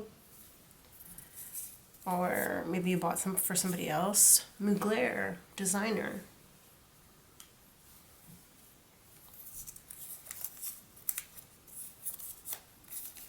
Stardust. Michelle Pfeiffer is in that movie. So, yeah. Either the movie or Michelle Pfeiffer just in general. Teddy Pendergrass. Musician. Soul musician. We've got here tea ceremony. So that is meant to be like a Chinese tea ceremony, but it could just mean like a tea ritual if you have a ritual around tea time. Speaking of, this makes me think of Uncle Iroh from Avatar: The Last Airbender. So he like loved tea. Rules by Kill Humanity. Oh, and it says T in the end. Kill you man T, right? So T definitely coming through very strongly. E equals MC squared. Okie dokie. And we did get key tattoo also, so you could have like a matching tattoo with somebody. Number 8, so that could be the month of August, which is Leo and Virgo energy. I think I forgot to mention October is Scorpio and Libra. I don't think I remembered to say that, but number 8, you could be seeing 888. You could live on the 8th floor. 8 people in your family. 8 could be your favorite number, that kind of thing. Sexy villain, Remy Wolf again. So Remy Wolf came out twice. We have her over here and we have her over here. Sookie Stackhouse, the protagonist of True Blood and also the Southern Vampire Mystery Novels by Charlaine Harris. Sookie is a telepath and she hangs out with vampires. Mariah Carey, yes, MC. We love her. Now I'm thinking about the Obsessed remix that she did with Gucci Mane. Oh, it was so good. Morris Chestnut, that handsome, handsome man. He's an actor. And last but not least, what do we have here? Cardi B. Yes, okay. Musician Cardi B. Some things that are sticking out to me here. We've got the initials MC. That's coming out really strongly. We have it here with like E equals MC squared. We've also got Mariah Carey and Morris Chestnut right next to each other, so that's like MC squared. And then also DC, those initials are coming out as well. We've got Doja Cat and then we've got Deborah Cox. So DC could be, and then we also have like Death Cab for Cutie, often called just Death Cab. So DC would be those initials as well. So Washington DC could be significant somehow here too. If any of these resonated with you, then that means that this is your pile. I'm going to go write these down in my tarot journal. I did make you guys one too. The link is down below if you're interested in writing down more stuff about your personal readings that you do for yourself or the readings that you watch online. It's a good idea to write down your insights. So I did make one for y'all. I'm going to go write these down in my tarot journal and I'll see you guys in the reading in just a second. Don't forget to like this video and to subscribe to the channel. See you soon. Adios. Hey there, Pile 3. Welcome, welcome. Sorry about this shiny ass glare on these cards. We're actually going to put these cards to the side. We're going to get some oracle cards out first, but this is a message from your future self. So yeah, let's go ahead and get into it. I'm going to get our oracle cards and then we will get into the reading. So I'm going to pull them all out. If you want to fast forward, you can, but I will be doing a little bit of interpretation as I get these. So Spirit, Pile 3's future self. What message does Pile 3's future self have for Pile 3 here now? This is a timeless reading, but whenever you're watching this, this is what you need to hear. What do we have? Manifestation. Ooh. Maybe you've been trying to manifest something recently. Okay. Let's see. We're going to go to the Finding Inner Peace inspiration cards. Spirit, Pile 3's future self. What message do they have for Pile 3 at the time that they're watching this video? Pile 3's future self. Okay. Let's see. We've got here having a healthy lifestyle. Maybe you guys are trying to manifest healthier living, and you do see like the way that her root, solar plexus, and heart, or I guess that's sacral, solar plexus, and heart chakra, they're all connecting, and it's all like around her midsection. So this could have to do with trying to improve your diet. That does not have to resonate. We still have lots more cards to go. So let's see what else we get. Oh no, I didn't realize that when I shuffled I accidentally left a card out. So I'm gonna leave this card here. I guess not. Okay, let's see. Spirit, what message do you have for Pile 3 about And it's so funny because I kind of felt like something was wrong when I did this pile earlier, like when I cut this deck earlier, but I tried to ignore it. And then I looked back and something was wrong. It was missing a card. All right, let's shuffle one more time. It would be crazy if that same card came out, but that's not the first, that wouldn't be the first time that's happened to me. Anyway, Spirit, pile 3, your guides, angels, benevolent ancestors, what do you have to say? What message from pile 3's future self to pile 3 now at this time? We have here, nurturing my soul. Interesting. And you know what's fun to me is that these figures are both kind of sitting similarly. They both have like the cross-legged seat going on. This card says, growth on all levels is a priority, so I will take the time to nurture my soul with wisdom and positivity. Okay. I wanted to just look at the bottom. It says letting go. Now is the time to let go of everything that no longer serves me. And I find it interesting. It's almost like you could interpret this as like the back of this figure because it's just like the way they're sitting. But anyway, let's move on. We're going to get the Lunar Nomad Oracle now. Spirit, what message does pile 3's future self have for pile 3? What message do they want to give to pile 3?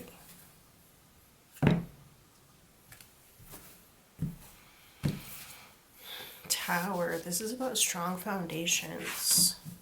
Strong foundations. Having a place where you feel like you belong. Can also speak about privacy, which is interesting because privacy did come out in our identifiers. And we're also going to get some cards from this deck here, the Prism Oracle. Spirit, what messages does pile 3 have from their future self?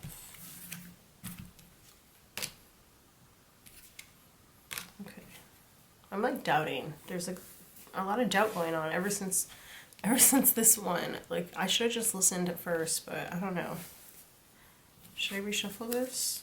All right, we're going to take the top card here. We got rejection here in the reverse. All right, are there any other cards here? Yes or no? No. Okay, that's interesting. I want to look at the bottom. Success. 2 orange cards coming through here. And this girl has orange hair. And there's orange pillows. And this is like kind of orange too. Orange is really coming through very strongly. The doubt is like crazy right now. Like, I've been doubting myself so much. It's weird. This is very rare for me. It rarely happens. I want to go ahead and read about just the color orange in general. All right.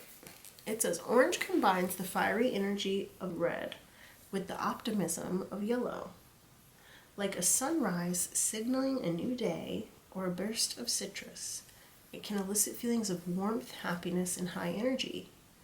As a friendly, playful hue, orange can give off a sense of joy when worn. Like red, orange is a stimulating color. In fact, it is sometimes used in fast food restaurants as a device to keep people moving. Working with orange and color magic can help curb procrastination, giving you a boost of energy in order to move forward with your goals. All right, this also says if mostly orange cards come up during a multi-card reading, it is a sign to really tap into joy and playfulness during this period of your life. Orange is full of energy, which can be invigorating but also overstimulating. How are these energies emerging in your life right now? Are you feeling excited, or is the feeling a little too intense? If it's too intense, take a moment to release that energy with a sense of play. Now is the time to take a moment and celebrate all the joy that is apparent within your life in all the forms that it takes. It's weird because I'm feeling like these 2 cards have such calm energy to me. It's about like taking a breath, taking a beat, stopping to smell the roses, stopping to just chill, stopping to just be one, just be yourself, like the words that I'm thinking in my brain are like one with nature, but they don't want to come out because I guess that's not it. It's more just about being one with yourself. finding that inner peace, right? So it's funny, we have that inner peace oracle, but yes, finding a place where you feel inwardly solid, where you feel inwardly stable, like nothing and no one can shake you. Like, no matter if you get rejected a lot, maybe some of you guys are even practicing like rejection therapy, or you're like purposely trying to get rejected so that you can become kind of like unshakable. And I'm thinking about this song right now that's like, My Success is Inevitable. Who's that by? I will win, my success is inevitable. I will win, my success is inevitable. Jiminelle, Geminelle, Casket D, Charlotte Douglas, and Dom Banton. Okay? My success is inevitable. I feel like your future self wants you to know that, like, it's okay to stop and smell the roses. It's okay to calm down. You don't have to go so hard for the things that are outside of you. Really, I think they want you to focus on your inner stoicism, your guidance, your inner foundation, your inner strength. So then that way, if there is a rejection that comes along later, a rejection maybe even of something possibly that you really wanted, then it won't shake you. And they want you to know, your future self wants you to know that success is inevitable for you. Some of you guys might be projectors, human design projectors, but success is inevitable for you. And your future self wants you to know that. Some of you guys might be manifesting success or manifesting certain things. Nair. I was about to be like, nary I say. I don't even think that's the right way to say that. Like, possibly even certain people, right? And maybe one of the things doesn't work out. You know, Beyonce once said, like, you can work your hardest, and even then sometimes things still don't work out, right? And rejection is redirection. Rejection is God's protection, especially when you have a stable foundation. But I think that they really want to focus on the idea of like God's protection right now. I'm also thinking about like God's favorite. That's been coming up. That's also a song by Megan Thee Stallion, but just in general, like being, you know, God's favorite, right? The tower is like this very protective shell. You are heavily guarded. You are heavily protected by your spirit team, your angels, your ancestors. And so you really don't have anything to worry about, honestly. They want you to know that. Okay, so I'm going to read from the manifestation here. And I also want to say that I think that it's interesting that like I mentioned the chakras earlier and then just kind of like almost totally forgot about them. Orange is the color of the sacral chakra. So you may have some sacral chakra work that you really need to do. That might be very, very beneficial to you. Okay? But yeah, let's go ahead and read this manifestation card. So manifestation, this card right here says, there are many times in life when we wish we could manifest a specific item, situation, or even person. Many people know how to visualize what they want, but how often do they consider the quality of the vibration or frequency they are emanating? If you're trying to manifest something, but your chakras are out of alignment and not working together, this can create an energy that blocks whatever it is that you wish to attract. Confirmation right there.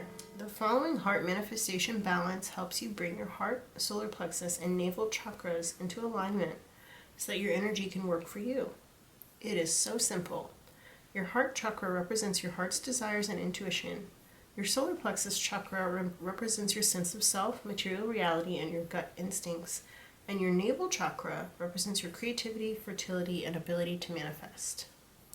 Once you've located these three powerful energy centers at the center of your chest, the center of your midriff, and just below your navel, simply imagine a flow of energy and light moving through and connecting the three of them in a figure 8 configuration. When you begin, it may be difficult to visualize or feel anything. The figure 8 may feel heavy or sluggish or weak and watery. In its healthy state, this energy connection will be rich, in a beautiful bright color and will feel like a strong, even flow, pulsing up and down through the figure 8 shape.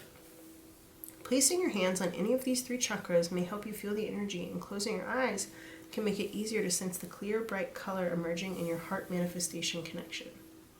Once you have a feel for the energy pulsing up and down smoothly, you can add the final ingredient of this practice. Focus on what you would like to manifest. This is a great balance to do as you are lying in bed. Morning or evening is fine. You can start your day by tuning into your heart's desire, or drift off to sleep while connecting to all that is available to you in the universe. And remember, your intention and willingness are the most important factors. So even if you don't see or feel much, be sure to persevere. So yeah, your future self wants you to know that you are like a master manifester, with all this orange here, and the orange representing the sacral or navel chakra, and that one being the one of manifestation and creativity. You literally have the foundation to manifest anything. You can do anything. And your future self really wants you to know that. We even have like a lot of orange in the background or the back side of this card here as well. Yeah, they want you to know you can do anything. That makes me think of that song by the Carters. They're like, I can do anything. Yeah, hell no. So for the tower, some of the key words are authority, large business, buildings, places of power, school, church, enterprise, condescendence. It is imposing upon the landscape, and you are strangely aware that entering the tower could change your destiny. An aura of power and influence permeates the atmosphere. This is a building of importance. It could be that this tower, I feel like, represents your ability to change your life and to change the things around you through your manifestation ability. It's like you are a manifesting powerhouse. That's what your future self wants you to know, is that you are a powerhouse of manifestation. It's like you just keep churning them out one after the other. Things you manifest, they just keep coming out. Elevating your status or career begins by entering the tower. Consider working for a large company or organization, or pursuing higher education at a university. So that might be something that you guys are manifesting right now, possibly a better job, or maybe something to do with school. There's something else here that's important to say. Daydreaming without acting on your desires can imprison you in longing, and when you avoid confronting painful feelings and memories, you are left stewing in misery.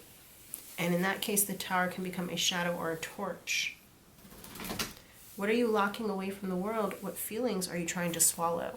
That's why the heart is so important in this figure 8, this heart connection. You have to really get in touch with your feelings about this, and you can't keep those things locked down, because they really can block your blessings. You don't want to be imprisoned by your feelings. So it's important that you allow that energy to flow freely. This card here, the tower, also says, with the right help, you will be on the path to recovery. The tower is an opportunity being presented.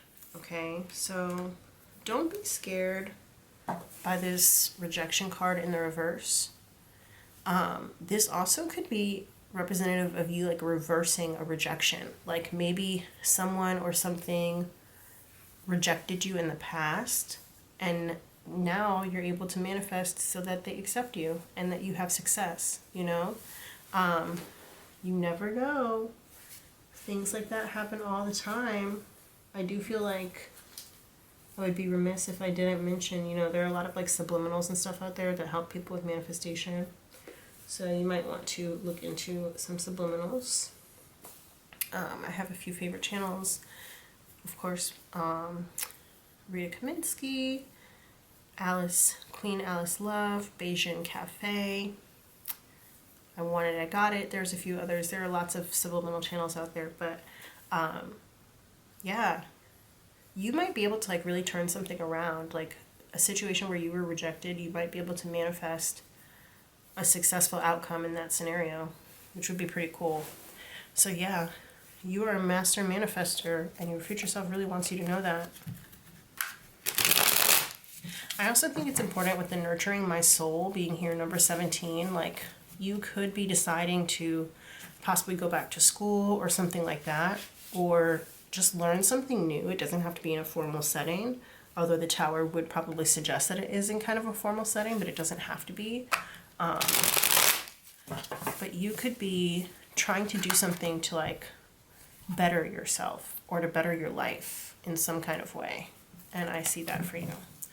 All right, so let's go ahead and get into the tarot now. Spirit, Pile 3's future selves. What messages do we have from Pile 3's future selves? We've got the Knight of Pentacles, the Seven of Wands. Already getting guidance here that it's time for you to, don't underestimate yourself. You might be at a place where you're kind of in a standstill, where things maybe aren't moving as quickly as you want them to be, or you're not feeling like invested in, perhaps.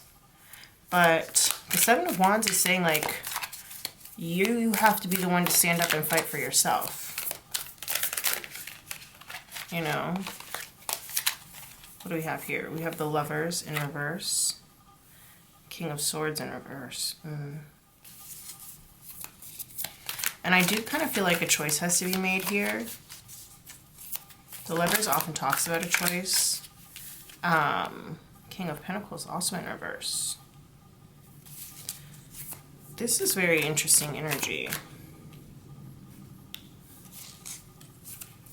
Because I feel like your future self is telling you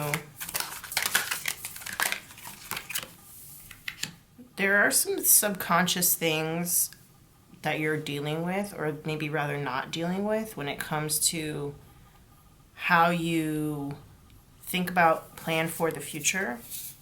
And also maybe even that there's like some selfishness, some greed, some defensiveness, and almost like a panicked energy is coming through here. And I kind of feel like that's the energy that you might be in right now. These cards just fell in my lap. We have the Four of Swords in reverse, the Ten of Swords, and the Queen of Swords in the upright. Okay. Well, that's fine. Yeah, they're telling you, especially with this Four of Swords in reverse, it's like, get up off your ass. Get up off your ass. And, some things are best left in the past. Like, it's better to move forward with clarity, knowing what you want. And I think for some of you guys, you still have this idea of like, maybe like things that your father said to you, or maybe some like old bosses or old authority figures, old teachers even maybe, that they said to you that make you kind of like, that's kind of what's perpetuating your stuck energy here with this Knight of Pentacles in reverse. Like the Knight of Pentacles in reverse is at a standstill. They have so much potential to grow and to like cultivate new things, but when they're in the reverse, it's at a standstill. And like, there's this defensive energy here with the Seven of Wands, but the Seven of Wands in this deck especially is really encouraging. Like, you see how it's like heading off to a new horizon? You see that? But there's something like traditional. There's something traditional or some sort of traditional ideology that's holding you back. And I won't even say that this is like the patriarchy. I guess for some people it could be, but it doesn't seem like that. It just kind of seems like you might have had like some thought leaders in your past, or old workplaces or old bosses or something like that, that are really subconsciously influencing you and influencing your choices in a negative way. Negative might be too harsh of a word, but in an unproductive way. That's how I'm going to say that. In an unproductive way. And in a way, it's like, it's almost like it's infected. It's almost like it's infected your mind, And I know that you might be in a place right now, especially where you like don't really know what move to make next. You don't really know where to go. You feel hurt. You feel betrayed. You feel backstabbed. You feel like maybe everything that you've ever known was a lie. And I'm sorry, I don't mean to like laugh at that, because that could be like very serious for some people, but for other people it like feels very dramatic, obviously. Where it's like everything that you've ever thought or everything you've ever been taught just isn't true. And I think a lot of young people especially really do feel that way. Like, we were often told growing up that, if you follow this pathway, this like traditional pathway of life, You go to school, you go to college, you get a job, you work at that job for like 40 years, you retire, and you have a family, and blah, blah, blah, this, that, and the other. Like, especially in the United States, it's like the whole American dream, right? And I feel like a lot of people, especially at this time, really feel like they bought into this lie about that, because it's just like the economy just does not support it right now. Like, rents are at an all-time high. It's very difficult for a lot of people to even just get by on a 40-hour-a-week full-time job, in a lot of different parts of the country. And so I can definitely understand this. So it's like going this traditional path makes you feel like you're stuck in a lot of ways. And the ideology that maybe your parents taught you, or your teachers, or your father, or whoever taught you, grandfather even, just the way of life, that way of life, I don't want to say it doesn't exist anymore, but for a lot of people it's not realistic anymore. And so I think that for you, your future self wants you to know that, like, it's okay to think about this with a balance of logic and emotion, and to really have clarity about what it is that you want. And also to use your voice, like vocalize what you want. The way she's holding this, whatever it is that she has in her hand, it almost looks like it's like a flute to me. I know it's like a scepter, but it almost looks like it's like a flute. And this sun is really, really sticking out to me. And it just keeps making me think, like, the sun will come out tomorrow. Bet your bottom dollar that tomorrow there'll be sun, or whatever that song says. Just thinking about tomorrow, from Annie. And I find it interesting that the suns in these two cards, I mean, most suns, I do think, especially like a kid draws them and they have like the little rays coming off of them, right? But just like the similarities in those suns is making me really feel like there are so much, like, there are better times that are ahead. You know what I mean? And I think that you just have to decide. That's what this Queen of Swords is. You have to just decide that there are better things ahead. You also have to have clarity on what it is that you want. And even if it's not the traditional path or the traditional way, that's okay. Because once you have clarity on what it is that you want, it will be very easy for you to manifest what you want. And I mentioned earlier with the whole like manifestation aspect that it's really important that your heart is involved in this. Because if you're not following your heart, then you're going to end up manifesting a whole bunch of things that either don't make you happy or make you put you at this standstill. So take a deep breath.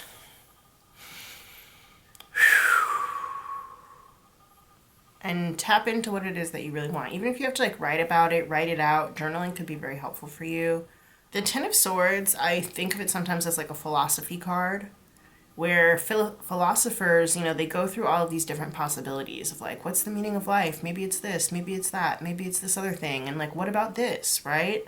And they eventually kind of typically will come to a conclusion that they don't really know anything, but they've considered all of these potential possibilities.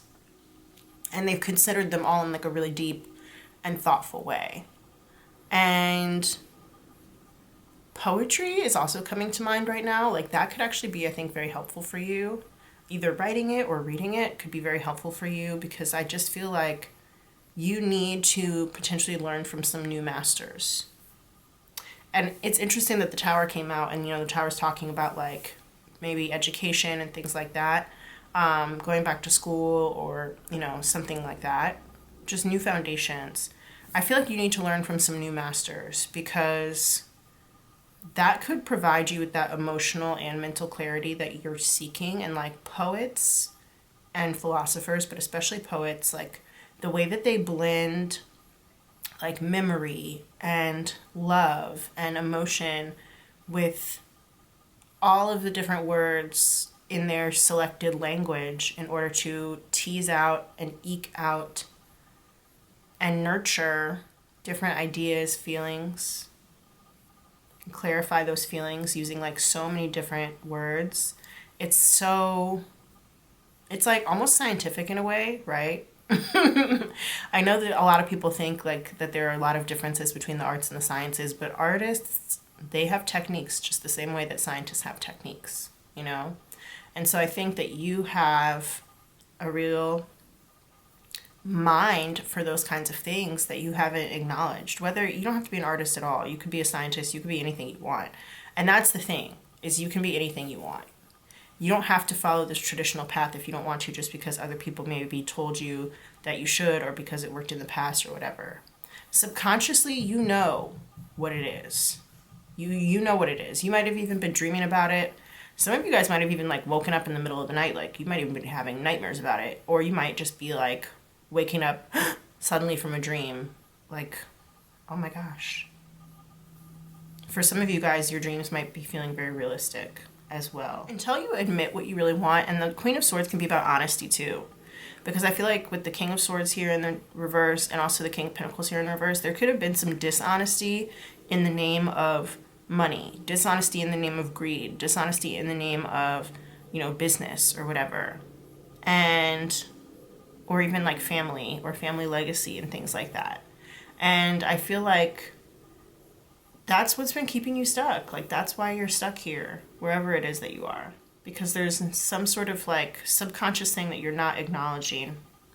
For some of you guys, you might want to be like a singer. For some of you guys, you might want to be, like I mentioned earlier, a poet. Or you might want to be a teacher. Or you might want to be whatever, blah, blah, blah, something.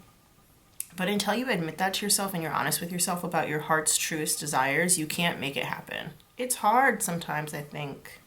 Not only to go against like what society expects from you or what your family expects from you or whatever, but it can be hard to be honest with yourself sometimes too, because I think that when you've spent so much time like crafting or cultivating a certain personality or being so defensive or, switching different hats, switching different shoes, and I mean that metaphorically, like, you use different shoes for different things. You use different hats, quote unquote, for different things, right?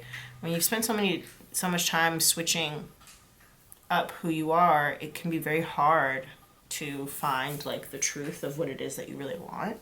And I just kind of, that panic is coming through in the Seven of Wands. The panicked aspect is coming through, because even though you could see a clear path forward, it's like there's still so many, in this card especially, there's so many trees around too. It's like it could also be very easy to get lost.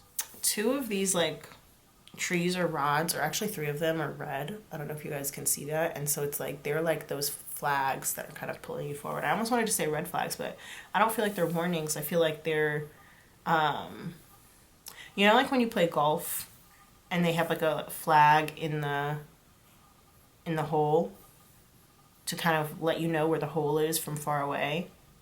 I feel like it's kind of like checkpoints, or like landmarks kind of leading you forward. And you might be seeing them as red flags, but in reality, I think that they could also be checkpoints. I'm not going to say that they are. I think they could also be checkpoints. Or landmarks, like I said. I definitely feel like you are just the type of person who's dealt with a lot of rejection in the past. And I think you're in the process of getting over that. Confirmation. Yeah, I think you're in the process of getting over that, but it's just like, it's hard to do. It is hard to do, especially when you have to kind of like retrain your whole mind to not be in scurry mode or panic mode or freeze. This is like fight or flight right here. I don't know why I didn't recognize that before. The Knight of Pentacles and the Seven of Wands, it's like fight or flight. Fight or freeze, I mean. Yeah, fight or freeze. And at the end of the day, you have to just stick up for yourself. It's like you can't take this lying down. Don't take this lying down. You have to stick up for yourself. That's what your future self wants you to know, that not only do you have to stick up for yourself, but it's okay to stick up for yourself. And there could still be like some things that from your past maybe are bothering you, or that you wish had been successful. And it's like, it's okay to go back to those things, I think, actually. As Queen of Swords, like the way that she's so calm and she's so serene, I know her mind is probably like the quietest. She probably has like the quietest mind. And she has this nurturing side to her, even though sometimes the Queen of Swords can seem very cold. In this deck especially, she just seems like she has this really nurturing side to her. And the queens are all like water cards. So even though they have, different suits, they all have the connecting element of water, and that's emotions. And so like this Queen of Swords, she definitely has that emotional, nurturing, and even psychic side to her. But she approaches things with mental acuity and clarity, especially the acuity. That word feels very right. And she likes to shine light on new things, shine new light on new things. So this could either be you coming to a realization or helping other people come to realizations of some kind. Meditation definitely is coming through. Like, she's got her eyes closed, so it makes me think she's meditating. Meditation could be a very helpful practice for you. I think your future self definitely wants you to take it up, because if you have all these like thoughts in your mind or dreams or things like that that are keeping you up at night, negative thoughts, feelings like you're stuck to the past, meditation I think will really help you with that. There may also be a discussion that you need to have with someone, and if that's the case, I think that you should be open to that, because you never really know what you're going to hear from them or learn from them that could help you to change your perspective or to just kind of see things in a new light or see things more clearly. You know, so yeah. Don't forget to like this video and to subscribe to the channel. Thank you so much for being here with me today. I love you all so, so much. Let me know if this message resonated down in the comments, and I'll see you guys next time. Bye.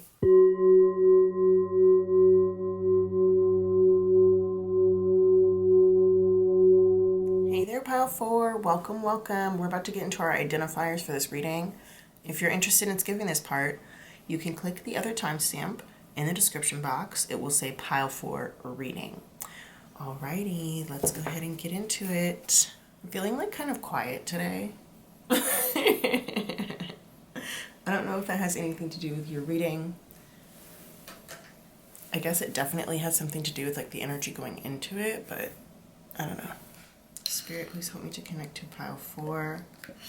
All of their guides, angels, benevolent ancestors, and higher selves. Ooh, just got a pop. Ooh, just got a couple pops on my candle. I forgot to light it before I started, so I lit it while I was asking for guidance and for your guides, angels, benevolent ancestors, and higher selves to come in, and they're here with us. I love that. Welcome, welcome to all my Pile 4 people and their spirit teams. Thank you so much for being here. Thank you, viewer, for being here. I'm so grateful for you and that you're watching my video, and I hope that you take something helpful and beneficial away from it. Spirit, who's in Pile 4? How will my Pile 4 people know that this is, in fact, a pile meant for them? I was going to say the pile meant for them, but instead I decided to say a pile meant for them, because you might have messages in more than one pile, so feel free to check out the other ones if you feel so called. Spirit, who are my Pile 4 people? Who's in Pile 4? These are messages from their future selves. Who's in Pile 4? We're getting messages from Pile 4's future selves. Ooh, I just felt like a little energy release in my foot. I don't know if that means anything to you, but go ahead and hit that like button and subscribe to the channel. Don't forget, it does really help the channel out. It also helps other people who may need to hear this message. It helps them to find it because it helps it like show up on their YouTube homepage better. So yeah, I'm so excited to use this tarot deck, by the way. I just got it. I saw this other reader using it. I don't remember. I think Shadow Play Tarot. Shout out to Shadow Play Tarot. And I just love it. It's so fun. Oh my goodness, you guys. That's crazy. I didn't even realize, and like now I can't go back because the identifiers are already out. Oh my goodness. Okay, I'm sorry. I don't think that this is necessarily a thing to be upset about. Nothing is inherently good or bad. I didn't realize that I had left like a subliminal track on. I like listening to subliminals, and I had just like had one on during the entire time that I was talking. You guys could probably hear it because this camera picks up on literally everything. This camera, the microphone in this camera is like inexplicably strong, and I'm not using any additional equipment. It's literally just like my Sony a6000, and the microphone on it is like so strong. But yeah, you may have just heard part of a subliminal. I'll tell you which one it was. It was the 432 hertz booster, It Has to Happen, from I Want It, I Got It. And then 2 seconds of successful writer and blogger by Silent Symphony. So yeah, that's literally crazy. I can't believe that I forgot to turn that off before I started working on this video. That has never happened before. Maybe you're into subliminals. Maybe you want to get into subliminals. Maybe you need to get into subliminals. Who knows? And I do also apologize because I don't want to, unduly influence anybody who doesn't want to be influenced. Whether or not you believe in subliminals is your own personal choice, but sorry. I feel a little bit bad that I forgot to turn them off. But yeah, I don't know. Maybe you want to do some research into them or into binaural beats or whatever. Anyway, the way that these identifiers work is that at least one of the things on these slips should be really familiar to you, could have shown up in your life even just in the past few days, weeks, or months, but in a way that you remember, you recall, especially if it was farther, a longer time ago. But yeah, okay, so I haven't put this in the lip bowl yet, but this is an example. Yesterday, I was reading something online and I was watching a video. The video it was a clip from Variety. I think it was Variety. They have this or I don't know if they have it, but some media outlet does actors on actors where the 2 actors interview each other. And the clip that I was watching was from Chloe Sevigny and Kim Kardashian interviewing each other. And Chloe Sevigny, she mentions how she was a big fan of Gina Rowlands. I don't know how you say her last name. She was the grandma in The Notebook. Not the grandma. She was old Allie in The Notebook. And I didn't know her name. I didn't know who she was. And then later on that day, I'm reading something. I don't remember what I was reading, but Gina Rowlands' name comes up again, twice in one day. And I had never really known about her before. I knew about her vaguely because I've seen The Notebook, right? But her name was not part of my cultural zeitgeist. And so I found it interesting that it came up twice in one day, right? So that is what I mean by if it comes up in passing or it's significant to you somehow or familiar to you in a way that is noticeable, right? And when I also say significant, maybe there's an artist in here and that's your favorite artist, or you have one of their paintings hanging in your house, or it's your favorite song, or it's your best friend's favorite song and you listened to it on repeat 8 times the other day, something like that, right? So yeah, that's how you'll know that this pile is in fact for you. Let's go ahead and get started. Sorry for the long-winded explanation. I don't know why I'm apologizing so much today, but it is what it is. Foot pics. Are you selling them? Are you receiving them? Do you have a foot fetish? Do you supply content for the foot fetishists? Were you talking to somebody the other day about foot pics? I don't know. Insecure. HBO show, iconic HBO show, starring Issa Rae as Issa D, Yvonne Orji as Molly. The Woman King. Oh, we love this. This is strong women pile. Of course, women don't have to be the only one to sell feet pics. Men can sell feet pics too. But I think that when we typically think of foot pics, we typically tend to think of women selling them. But anybody can sell feet pics. Feet are feet. You know what I mean?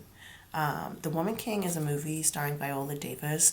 It is one of the best movies I've ever seen in my life. I remember leaving the theater. I'm gonna give you guys a lot of information today. I remember leaving the theater and being holy shit, that movie was incredible. So if you haven't seen it, go watch The Woman King. All right, we've got Earth signs, Capricorn, Taurus, and Virgo. That could be your Sun, Moon, Rising, or Venus, possibly even North Node. I like to stick that in there sometimes. Who's this? Aaron Taylor Johnson, very handsome actor. You may know him from Bullet Train or Kick-Ass, some other things. Let's see, what have we got here? Cinna from the Hunger Games. He's the stylist, Katniss's stylist, and in the movie played by Lenny Kravitz. Dupe Makeup or trickster? One of the things that Cinna liked to do was kind of like imitate things with his stylings. So like he made Katniss look like fire one time. But dupe means to trick somebody. It can also be like a duplicate formula for makeup or something like that. Yeah. Janis Joplin, musician. I don't really know much about her. I believe she was part of the 27 Club, which is like a weird name for the concept, but it's like artists who died at the age of 27. I really don't know that much about her though. Afternoon by Max Biancon. In the afternoon. That's a song. Slow Burn by Casey Musgraves. That's another song. I don't know why. The name Allie is really coming up right now. I mentioned earlier about Gina Rowlands or Rowlands, whatever her name is, and how she played Allie in The Notebook. And then as soon as I picked up Slow Burn, I was gonna start singing it, but the lyrics for this other song, totally unrelated, came up instead, called A Lifetime by Better Than Ezra. And the lyrics are like, Allie woke up 8 a.m. graduation day. Got into her car, crashed along the way. Yeah. We arrived late to the wake, stole the urn while they looked away. Drove to the beach 'cause I knew you'd want it that way. Okay, yeah, I want to keep singing that song. So A Lifetime by Better Than Ezra may have some significance to you, or you may want to go listen to it. There might be some messages for you there. And I'm not trying to scare anybody. I know this is like a message from your future self, and some of those lyrics were a little bit sad or grim. That's not what I'm trying to do here. Heart of Dixie, RB. RB stands for Rachel Bilson, but it does also make me think of Arby's, like the fast food chain, which I don't know that I've ever eaten there, but they've got the meats. At least that's what I've heard.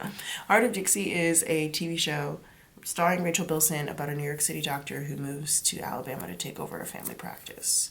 And it's so cute. I love that show. Gloria Delgado Pritchett, played by Sofia Vergara from Modern Family. Gloria Delgado Pritchett.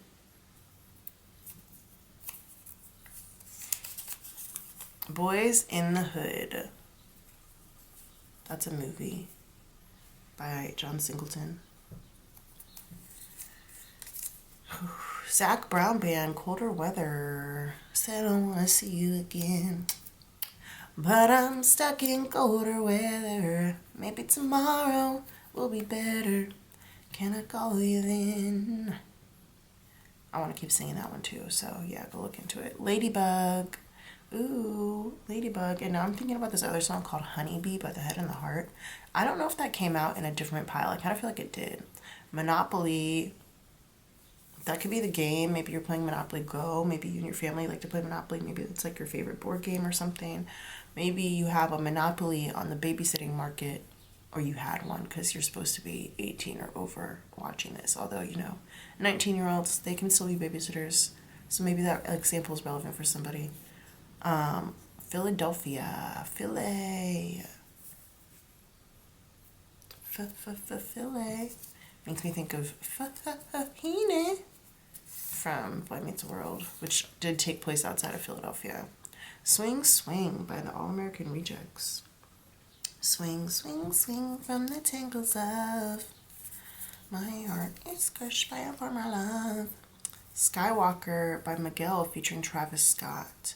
Skywalking on my haters, swish, take a shot, make a friend, and enjoy the moment.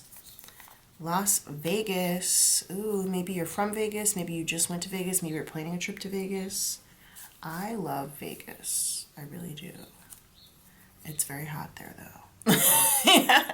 Poppy seed bagel. Yum. Skywalking on my haters.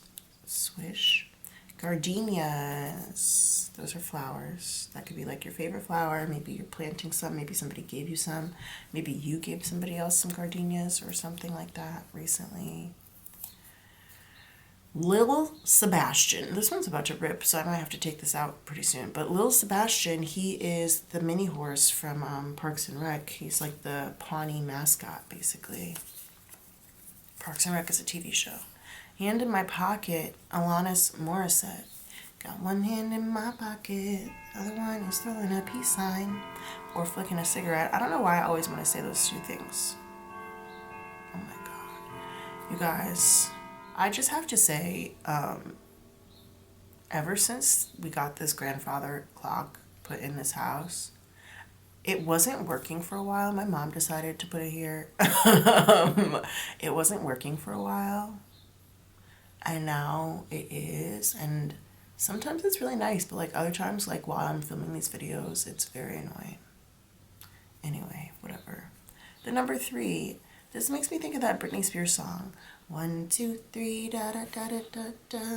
I don't really know the words, but Britney very famously had, I don't know if she still has, but had like a long time residency in Las Vegas. So maybe you went to go see her at some point. The number 3 also could refer to the month of March, which would be Pisces and Aries energy. Also, you could be seeing 333, which I want to say like has something to do with work. It has a lot of things to do with a lot of things, but the number 3 tends to make me think of the 3 of Pentacles for some reason, and now I'm thinking about work. Also, people hear 3 and they often think like third-party situations, which I don't know why I'm bringing all these things up, but whatever. You could live on the 3rd floor, on 3rd Street or 3rd Avenue. You could be one of 3 kids. You could have 3 kids. Things like that. Maybe 3 is your favorite number. Save a Horse, Ride a Cowboy by Big and Rich. We've got like some country vibes going on here. Big and Rich right here. Casey Musgraves over there. Zach Brown Band. And then Heart of Dixie. They play a lot of country music because it's set in Alabama. So there's a lot of country vibes going on. Chucks. Like, this is supposed to be like Chuck Taylor's. But it could be like just a person named Chuck. Every time I say that, it makes me think of Libby's dad from 90 Day Fiancé. I literally do not know why, because he's barely on the show, but like whatever. It also makes me think of Chucky Finster from Rugrats. 7, another number. Okay, so 37 or 73 could be relevant somehow. 7, that's the month of July, which is Cancer and Leo energy. All the same things I said about 3 apply to 7. 777, you might be seeing that. You might be into playing slots, because that did come out like right below Las Vegas. You could just also generally be into like gambling or something like that.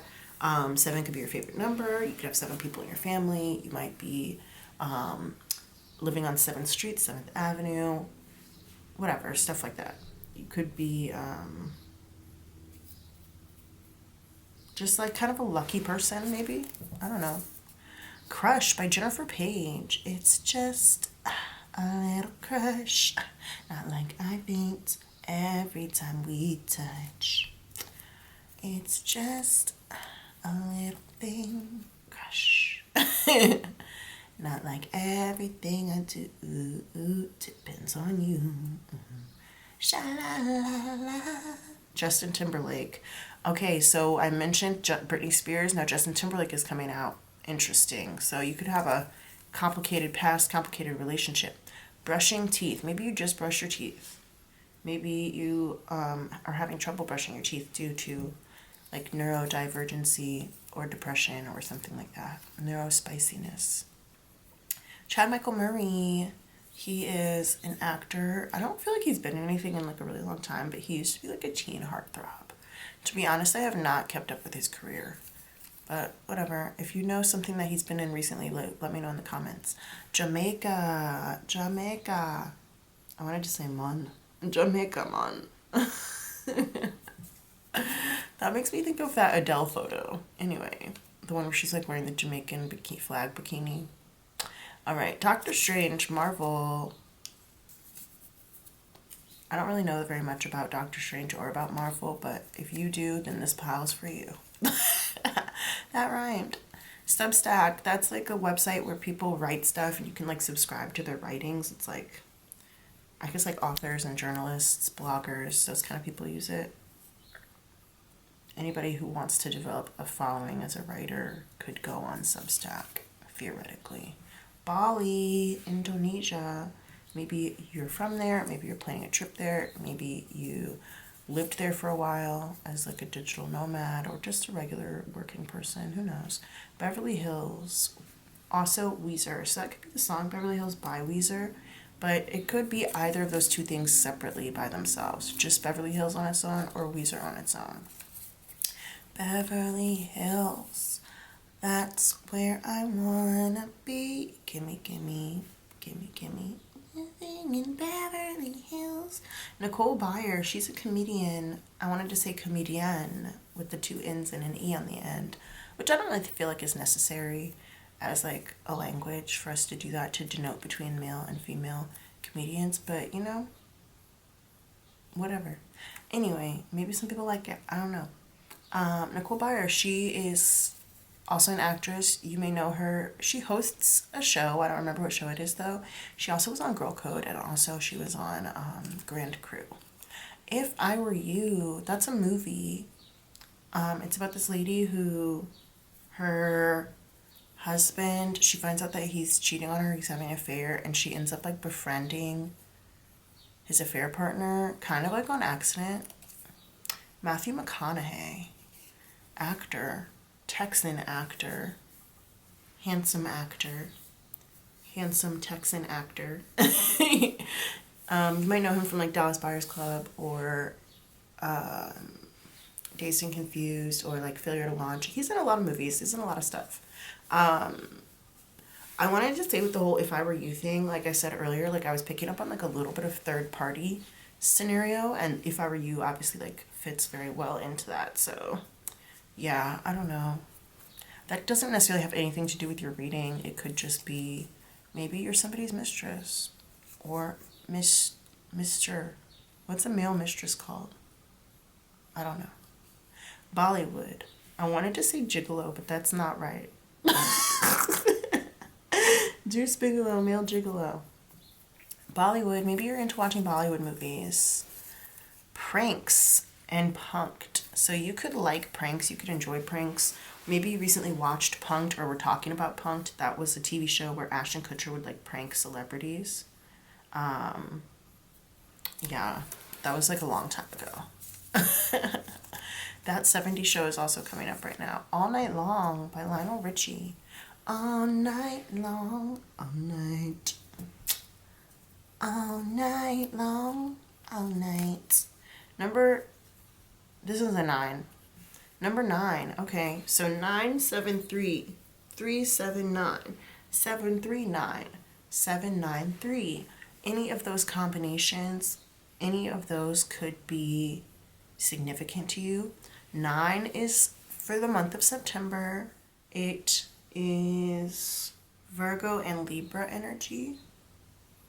Again, you could live on like the 9th floor.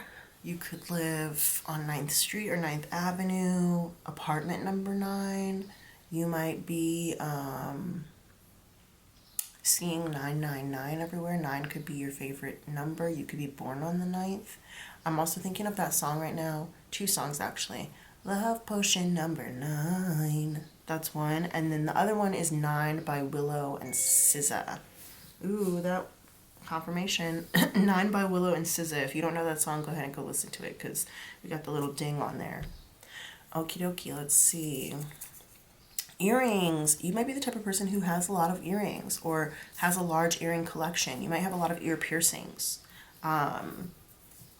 Maybe you just bought some new earrings the other day or today, or maybe somebody just gifted you some, or you're about to gift somebody else some earrings. Roller coaster. This makes me think of like being in a roller coaster of emotions, but also literally, obviously, literal roller coasters. I'm trying to think of what that movie was or what that TV show was where somebody's mom had like an addiction to riding roller coasters. I'm pretty sure she was played by Lisa Kudrow. What movie was that? Was that Kimmy Schmidt? I think it was actually. It was a TV show. I'm pretty sure Kimmy Schmidt, her mom was like an adrenaline junkie and she loved to ride roller coasters or something. Yeah, I'm pretty sure that's it. Silly.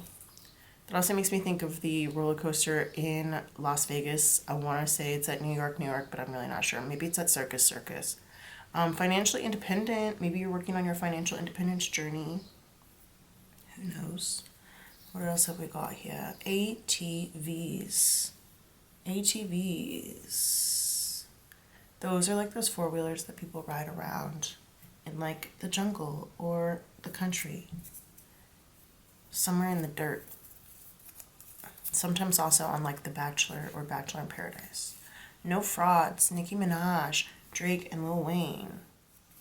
Randall Park, handsome actor. You may know him from Always Be My Maybe, or he was the dad on Fresh Off the Boat. Gumbo. Yum. Yumbo. That's a food, in case you're unaware. But if you're unaware, then that's probably not for you, unless somebody was like talking about gumbo. Or maybe you just tried gumbo for the first time. Maybe you're famous for your gumbo. We got a lot of numbers in this. I'm talking about the numbers. That's from Lost. You're talking about the numbers.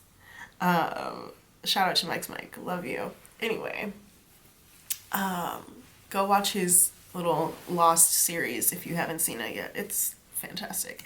Anyway, two could be the month of February. That would be Aquarius and Pisces energy, okay? Like I said, you could be born on the 2nd. 2 could be your favorite number. You might be seeing 222. You could live on the 2nd floor or the 2nd apartment building or apartment number 2. You could have 2 kids. You might be one of 2 kids. All right? 23, 29, 27. Any of those numbers could be relevant to you somehow. 92, 72, 32.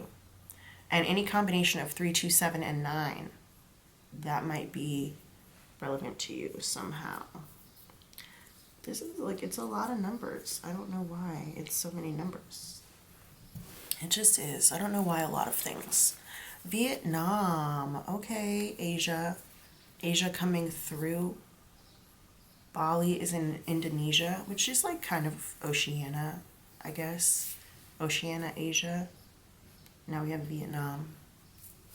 Skywalking on my haters. That song is really coming through again. Young Dolph, R.I.P. Love you. He was a rapper from Memphis. Sadly taken from us far too soon. Caribbean Queen, No More Love on the Run. Modern Family coming through strong. This song was featured on there a few times. And that's where I got that from. Like, I hadn't heard it before. Or I guess I had another number. Oh my God, I'm talking about the numbers. Caribbean Queen. Now we're sharing the same dream. And our hearts will beat as one. No more love on the run.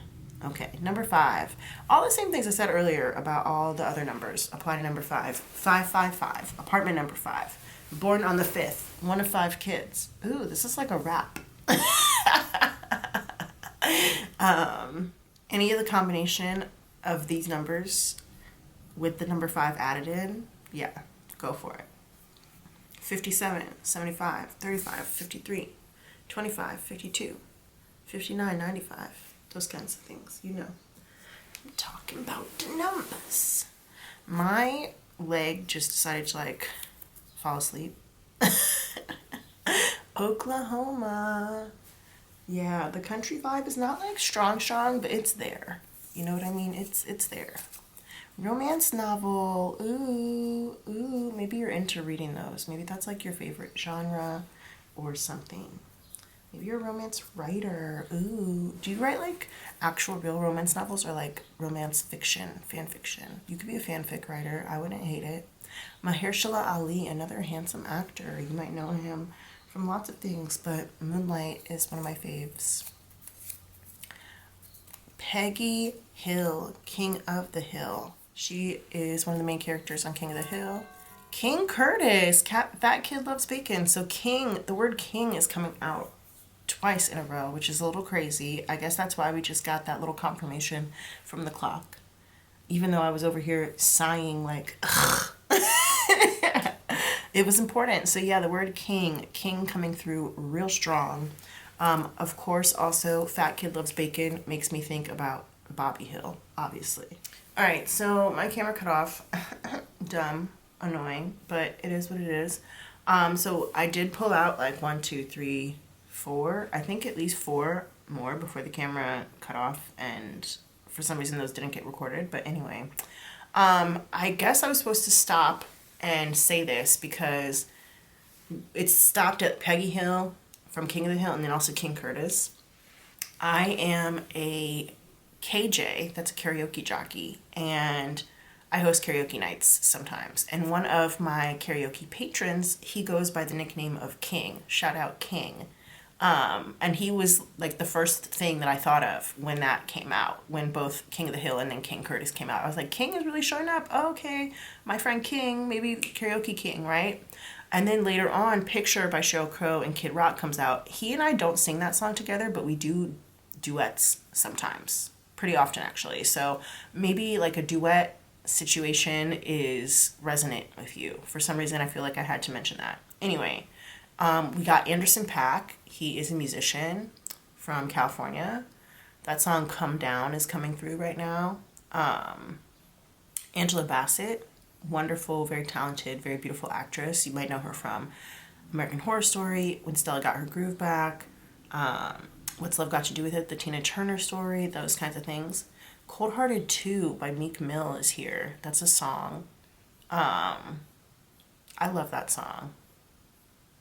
He talks a lot about how like nobody held him down while he was in prison, and like the people that he supported when he was, at a good point in his career before he went to prison were like literally nowhere to be found. How people will support you when you're up, but when you're down, it's like you feel very alone.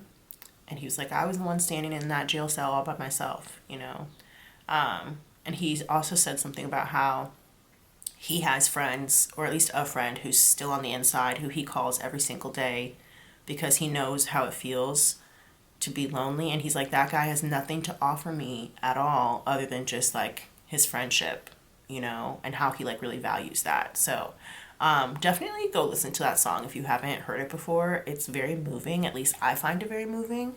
But yeah, he's like, how are you going to burn a bridge and then expect me to send a yacht? Okay, we love it. Also, I mentioned earlier the song All Eyes on Me is coming through right now. Also, Meek Mill, Nicki Minaj, and Chris Brown. But also, Meek Mill and Nicki Minaj, they used to be a couple. I mentioned earlier Justin Timberlake and Britney Spears, they used to be a couple. What's interesting is that when I first filmed this part, like before the camera got cut off, I actually switched the order of the names from the way that I did it just now. I had said both of the women's names first in the first time that I filmed it. And then I pulled out Picture by Sheryl Crow and Kid Rock, and I was like, oh, just like on here, her name comes first, ladies first. For some reason that didn't get recorded. I don't know why, but whatever. And now I'm doing it the opposite way. I don't know what that's about, but anyway. Beauty in the Dark by the Isley Brothers and Most Def. I love this song. Oh my gosh. Groove with you. It's so good. Gospel music. Okay. Black voices coming through. We love it. And last but not least, here's the last one, you guys. We've got, Heart of Dixie again. Lemon Breitland from Heart of Dixie, played by Jamie King.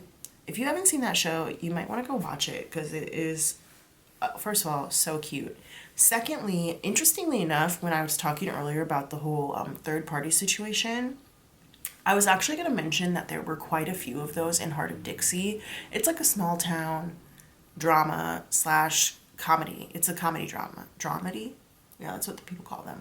It's not really a lot of drama. It's more just like, it's cute, whatever. But because it's a small town, it's like everybody dates each other. I remember when I watched it with my mom, like during the pandemic, she watched it with me and she was like, don't these people know anybody else? And it's like, no, they don't, because they live in a small town. So it's like everybody dates each other's exes and it's very silly, but it's very cute.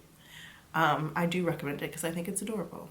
I just want to reiterate, like, King is coming through so strongly. It also makes me think of Elvis, since we have Las Vegas here, and Elvis was known as, like, the king, right?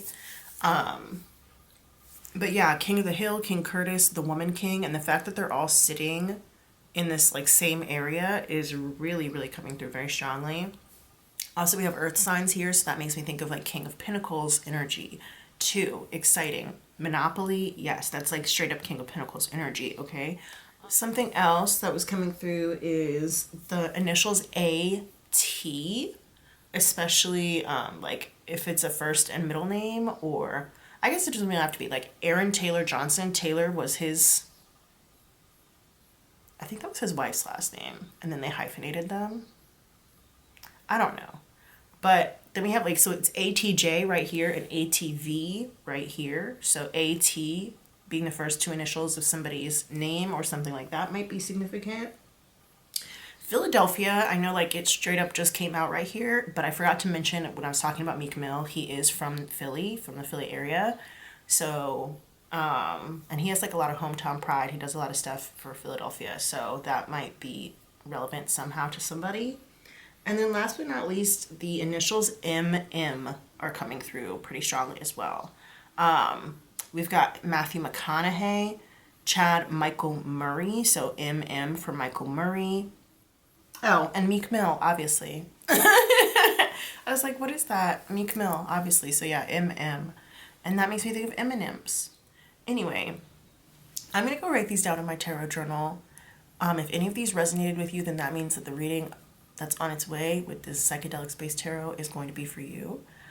I am super excited to get into the reading. If you are interested in your own tarot journal, or if you're on a financially independence journey, I also created an abundance journal for you guys. Both of those are linked down below in the description box. I'm going to go write these down in my tarot journal. You can use your tarot journal to, like, write down insights that you get from videos or from your own tarot readings, things like that. Just kind of help you integrate the knowledge and kind of continue your spiritual practice. But yeah, I'll see you guys in just a second. Hey there, Pile 4. Welcome to your reading. This is, in fact, the part with the cards. If you chose the Psychedelic Space Tarot, then that means that this is the reading for you. I'm so excited. Just got this deck. It is basically brand new. This is my first time using it on the channel. We're going to find messages from Pile 4's future self. Pile 4's guides, angels, benevolent ancestors, and higher selves. Thank you so much for being here with us today. Please help us to, get this message out clearly. We're going to put the tarot to the side. We're going to start off with some oracle cards. I am live shuffling here today. So, yeah. Spirit, we want messages from Pile 4's future self. What does Pile 4's future self want or need Pile 4 to know now in this moment that they're watching this video? This is a timeless reading, so energy goes throughout time and space. The moment that you're watching this is the moment you're meant to see it. So yeah, what does Pile 4's future self want Pile 4 to know right now? Soulmates. Ooh, cute. This card came out in a different pile, actually. I don't remember what pile that was. Let me look. Hold up. See, this is why I have a tarot journal. This is exactly why I have a tarot journal. It came out in pile 2, so you may have messages in pile 2 as well.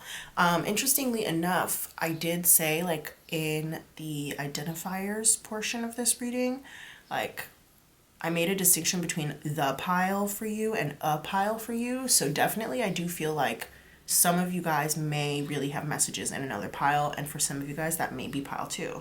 Okay. Spirit, are there any other cards here for this reading from this deck? No. Okay. All right. Let's go ahead and get out all the rest of the cards first before we start making any determinations. This is the Inner Peace, Finding Inner Peace Inspiration Cards deck. Spirit, any messages from Pile 4's future self to current Pile 4? Sky walking on my haters, swish. That song came out in the, excuse me, in the Identifiers. Look how similar these flowers are here to the flowers, like, on this card. Isn't that weird? Anyway, we have here Opening my mind, number 29. 29 also did come out in our identifiers. We had a 2 and we had a 9. So 29 definitely coming through as being very important. Opening my mind. I open my mind to the love, wisdom, and guidance of the universe, and I will learn to trust again. Ooh, dang, that's heavy. Okay. Okay. First of all, we're getting some third eye energy here. So your third eye could be very active. Your third eye maybe could have activated like when you met somebody. It doesn't even have to necessarily be recently. I did want to say the word recently, but it doesn't have to be recently. But yeah, some of you guys may be struggling with trust issues. That's okay. It happens to the best of us. Are there any other messages from this deck? No. Okay. It happens to the best of us, you guys. Some of you guys might be really looking for love. If you're in a relationship already, that's okay. This reading can still be for you. You may be meeting somebody soon who's going to open your mind, or maybe you've already met somebody who's like opened your mind to different possibilities. Spirit, what are the messages from Power Four's future self to current Power Four, to Power Four who's watching this right now? I feel like, do I want to... No, it's okay. It's like, do I want to shuffle this again? I don't think so. Man, ooh. And you know what? Woman came out. I want to say it was in Pile 1. So who knows? Maybe there's messages for you in Pile 1. Woman came out. Man, yeah. I don't know. You know what's interesting, actually, is that in the identifiers, if you watched this part, if you made it that far, I don't know if people watch the whole identifiers or not, but there was a part in the identifiers where I was naming duos, I guess I would say. Some of them were former celebrity couples, but then another of them was just like a pair of artists who had done a duet together. So it was like Kid Rock and Sheryl Crow. It was Nicki Minaj and Meek Mill, and it was Britney Spears and Justin Timberlake. And my camera cut off in the middle of me talking about them. And part that didn't get recorded was that I said, like, I was naming all the women first in those pairs, and that part got cut off. And when I had to refilm it, I ended up saying the men's names first. And I noted it, like I said, I talked about it in the identifiers. You may want to go back and watch that part of the identifiers. It's like closer towards the end of that section. But when I was writing down all of the identifiers in my tarot journal, I had the camera turned off, and I actually ended up going to listen to Picture by Sheryl Crow and Kid Rock, because that was one of the identifiers that came out. And when I typed it into Spotify, Kid Rock's name came up first. I guess it's actually technically on his album, right? So I had talked about how, like, something about, like, oh, ladies first or whatever, but, like, this is very interesting energy. This is very, very interesting energy. I don't know where it's going to go, but I think that this has something possibly to do with, like, eschewing gender norms.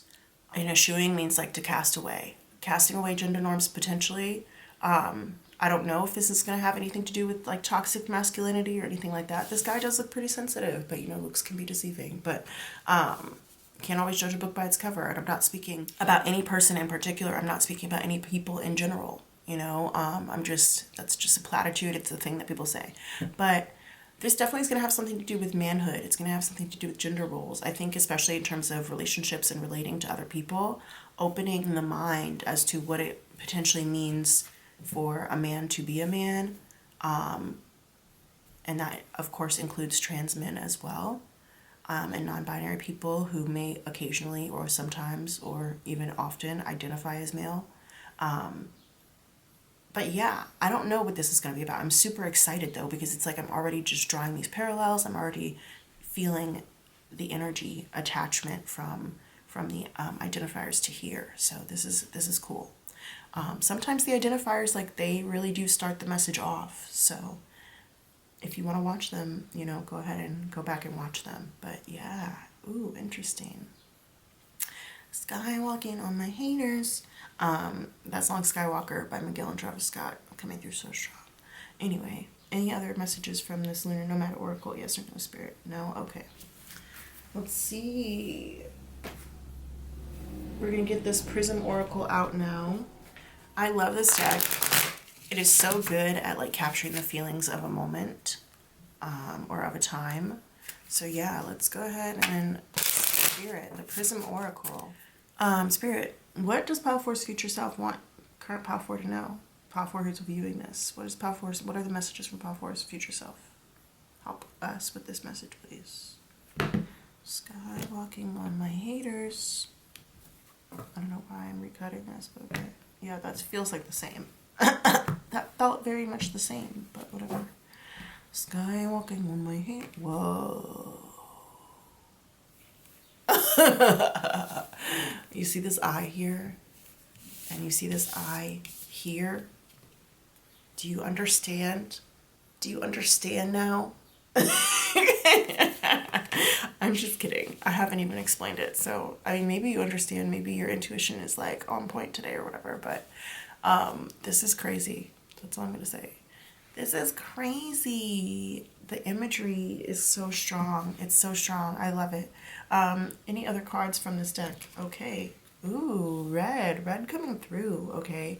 And there's a lot of red on this card, and there's also a lot of red on this card as well. So yeah, I think this is going to be a discussion about, obviously, about anger. This is going to be a discussion about possibly toxic masculinity.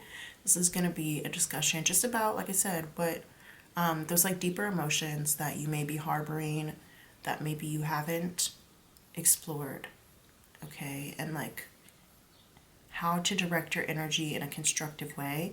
This is also reminding me of the, what's that drawing called? I'm going to have to go pull it up on my phone. The one with the guy who's like standing in the middle and all the lines are drawn around him in a circle. The Vitruvian Man by Leonardo da Vinci. Yeah, if you don't know the picture that I'm talking about or the drawing that I'm talking about, go ahead and look it up. The Vitruvian Man. Vetruvian. And it's supposed to be this like flawless picture of man based on like dimensions by like perfectly proportioned through geometry and mathematics. It's supposed to demonstrate perfect ratios and proportions found in human anatomy. So yeah, I think that this is like maybe opening your mind on what manhood means, whether you are a man or a woman who's watching this, just like what your typical ideas of manhood look like and what you consider to be like the ideal version of manhood. I think that this could be about opening your mind a little bit when it comes to that. Also, that picture was drawn during like the Renaissance period, so it makes me think of like Renaissance man, which is a kind of like new version of a man, or a man who can do anything, you know. And I think that this is about not trapping somebody in a box based upon their gender, but it's also that makes me think of Ron Burgundy from Anchorman. He's like, I'm in a glass case of emotions, you know? So yeah, I'm excited to see where this reading goes. I don't feel like I've done a reading like this before. Are there any other cards from this Prism Oracle, yes or no? Okay. Yes. Anything else? All right. Let's go ahead and get the tarot out. Well, I don't know if we're going to get it out quite yet. That song Energy by Drake is coming through, which I know came out in another pile. I don't know what pile it was, but I got enemies, got a lot of enemies, got a lot of people trying to drain me of my energy, trying to take away from a nigga, okay? This is coming through because it's like having lost trust in love, having lost trust in other people. I open my mind to the love, wisdom, and guidance of the universe. I almost wanted to say of the multiverse. What is that? I mean, I know what it is, but shout out to Spider-Man. That's like the only Marvel movie I've ever seen, actually. Was Across the Multiverse or whatever the hell it's called. Now that makes me think of that other movie, Across the Universe, the Beatles movie, but I open my mind to the love, wisdom, and guidance of the universe, and I will learn to trust again. I think that a lot of you guys have either lost trust in like humanity, lost trust in men in general, lost trust in yourself, whether you're a man or a woman or a non-binary human being or a trans person, it doesn't really matter. This is like just about the ideal and the idea of manhood and of what it means to be a man, and also like responsibility is coming through here.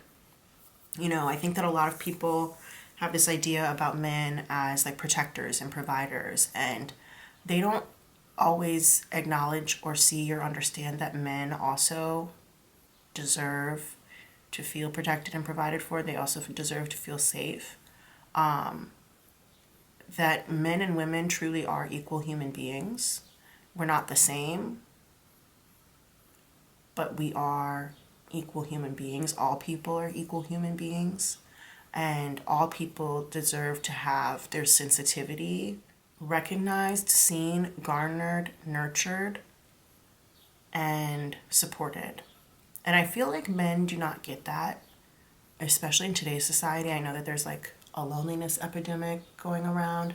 I personally don't even think that that's only for men. I think that a lot of women are lonely as well. Maybe just not as lonely as men. Maybe they are kind of more socialized into building community or learning how to build community than cis het men are. But this is about learning how to either move past anger and find a better way for your energy to serve you, or it's about no longer being blinded by anger. This eye image, and also I mentioned earlier, like I was like, this guy looks really sensitive, and that look is coming from his eyes, right? They say that the eyes are the window to the soul. I feel like there's a lot of people who are watching this pile who either are feeling unrecognized in their lives or have failed to recognize the sensitivity, the depth, and the humanity in somebody else, possibly just based on their gender. I'm also hearing like gender violence going on here, gender-based violence going on here.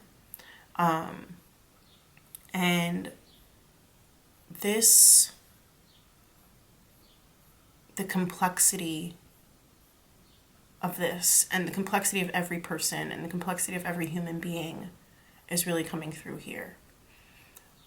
I do wonder whether men, cis het men, men in general, and I don't know if this applies to trans men as well, but I do wonder if men in general are allowed to be the complex creatures that any human being is, that all human beings are. And there's like a lot of dichotomy here, you know, because I can also say like from personal experience that I do feel like sometimes, not even sometimes, oftentimes, especially when it comes to like parenting and stuff, like men are the ones who are like allowed to have hobbies. Men are the ones who are allowed to have more free time, who are allowed to do blah, blah, blah, this, that, and the other, that women are not allowed to do because they have more responsibilities. Typically, the responsibilities placed on them, especially when it comes to child rearing and things like that, right? So like the idea of like complex human beings, I don't really think that I mean that in terms of time complexity. I think that I mean it in terms of emotional complexity. I think that men are not seen as emotionally complex beings a lot of the time, especially when it comes to the way that people talk about the genders. They'll say like, oh, women are so emotional, women are so complicated, men, they're simple, they're easy. And going back to the whole parenting thing, a lot of people are like, I would rather have a boy because boys are so much easier to raise than girls, right? There's this like ease associated with this ease and simplicity. It's almost like, what do they call it? Like, what is that thing, the brain thing, like where they're like, what is that? What is that? Oh, like the smooth brain. What is that? Where do people use that? Yeah, this like the whole smooth brain thing is coming through. I literally do not know where that comes from. I couldn't even figure out what it was called. I had to Google it for several minutes. I'm gonna be cutting that part out so you can see the editing magic. But like, I had to Google it for several minutes to figure out what it was called. But yeah, the smooth brain thing. Like, I feel like people just have this idea about men as just not having as much emotional complexity as women do. And I think that that's harmful. And I think that your future self wants you to acknowledge this no matter what perspective you're coming from. No matter what gender identity or perspective you're coming from, I think that this is just something that your future self really wants to talk to you about. And I think that also the message here is that, like, if you're angry, confirmation right there, if you're angry with a man, And if it's about love, or if it's about trust, or if it's about something else, there are other ways to spend your energy. I think that not every person always deserves grace, but you definitely do. And so I think that you need to give yourself grace and figure out where your energy could be better spent, better recycled. And I think that if you are a man who identifies with feeling angry, or identifies with feeling lonely as you watch this, that there is a need for you to connect energetically with the deeper, more sensitive parts of yourself. There may also be a need for you to connect with like your intuitive body as well. Open up your mind to different things, different types of people, different places, different understandings and practices of energy and energy work. And that you may find a deeper sense of like self-soothing through that. I'm also thinking like it may be time for you to find different understandings of the universe and how the universe works. And this is like, not for me to say like the world doesn't revolve around you. Obviously it doesn't. And your world does, but the world doesn't, right? But it's time for you to open up and take a grander view of things, because I think that it will really change your perspective, and it will help you to tap into that deeper sensitivity that your future self really wants you to learn about and understand. And in doing so, I think that you'll be able to find and connect more deeply with your soulmate, with your romantic partner, with whoever it is, whether you're partnered already or not. But yeah, finding a soulmate means finding somebody who you can be honest with, somebody who you can let see that deeper, more vulnerable side with you, somebody who you can be sensitive with. Those are all very important aspects. And until you're able to open your mind to that space, again, no matter what perspective you're seeing this from, then you will have issues trusting other people, because you're going to have certain beliefs about what they believe about you. And that's a lot of projection, This energy card is also making me think about like auras, and trying to like remove the anger from your aura, I think is a very worthy task. And I think that your future self wants you to work on that, because it will help you to connect with other people. And again, your partner or future partner, whether you have one or not. All right, let's see. Spirit, what does the tarot have to say about this message? I am loving this message. I'm really loving this energy, because it feels very hopeful, and it also feels like comforting in a way. Like there are good guys out there, whether you believe it or not, whether you identify as one or not. There are good men out there, and like you can be one of them. You can find one of them, whatever your fancy is. But it has to do with being in touch with your sensitivity, and for some of you guys, like getting more in touch with your feminine side. Spirit, what's the message from Pile 4's future self here? And when I say your feminine side, I do mean your intuitive side and your sensitive side.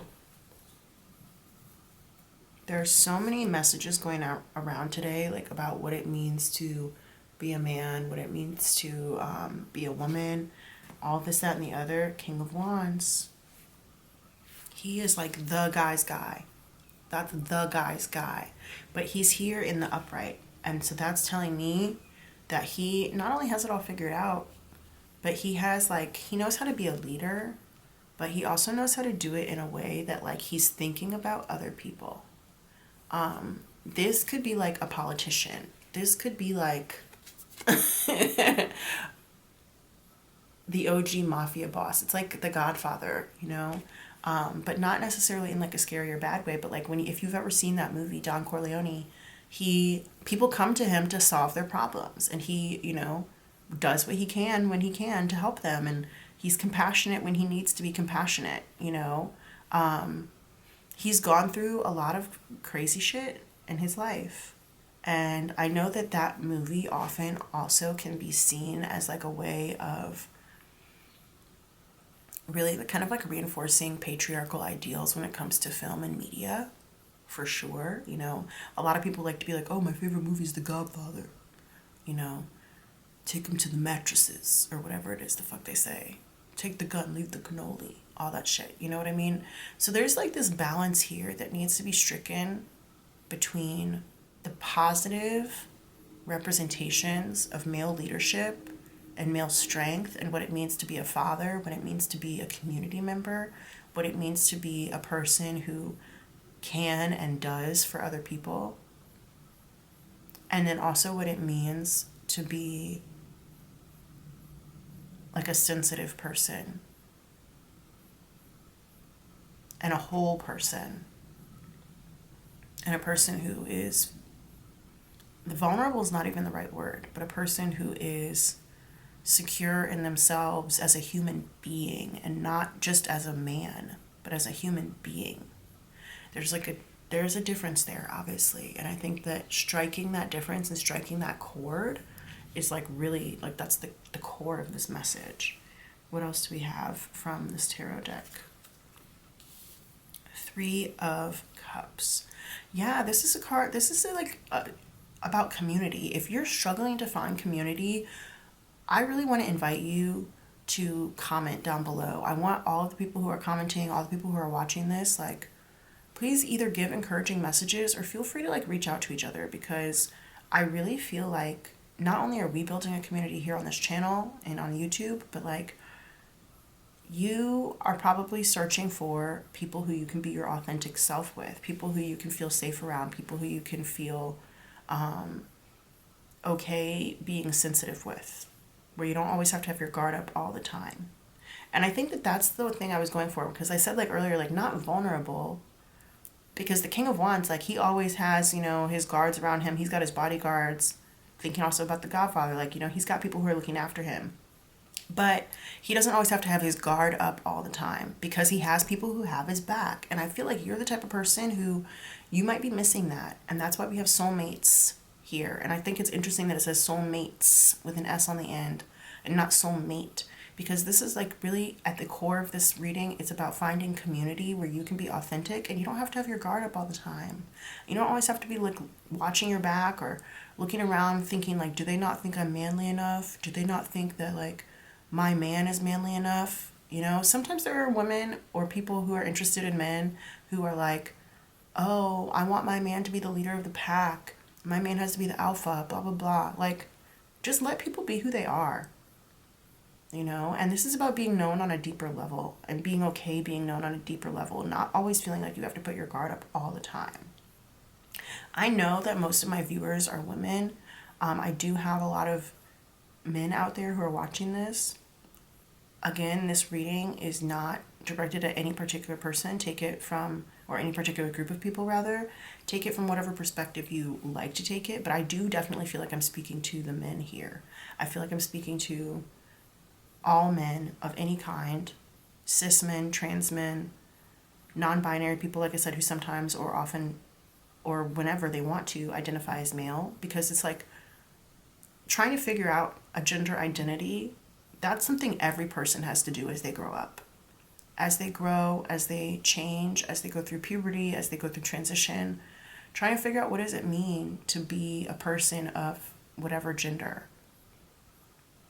And there are so many ideals around what masculinity is. And girls are often socialized into those too, right? There's like the whole idea of like girls like a bad boy, or nice guys finish last, or this, that, and the other.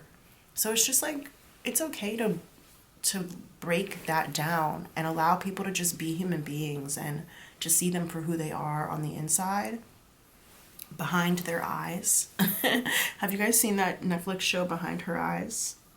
That actually might be really relevant there. I'm not going to spoil it. It's like very good. There's a crazy twist at the end. But open your mind to just different possibilities of what masculinity means. And then this 3 of Cups being here in the reverse is all about superficial connections. And you might be the type of person who feels like they only have like loose ties to the world, superficial connections with your friends. It's like, it might be like, oh, they don't really know me. Or maybe you are in a relationship with somebody who feels that way.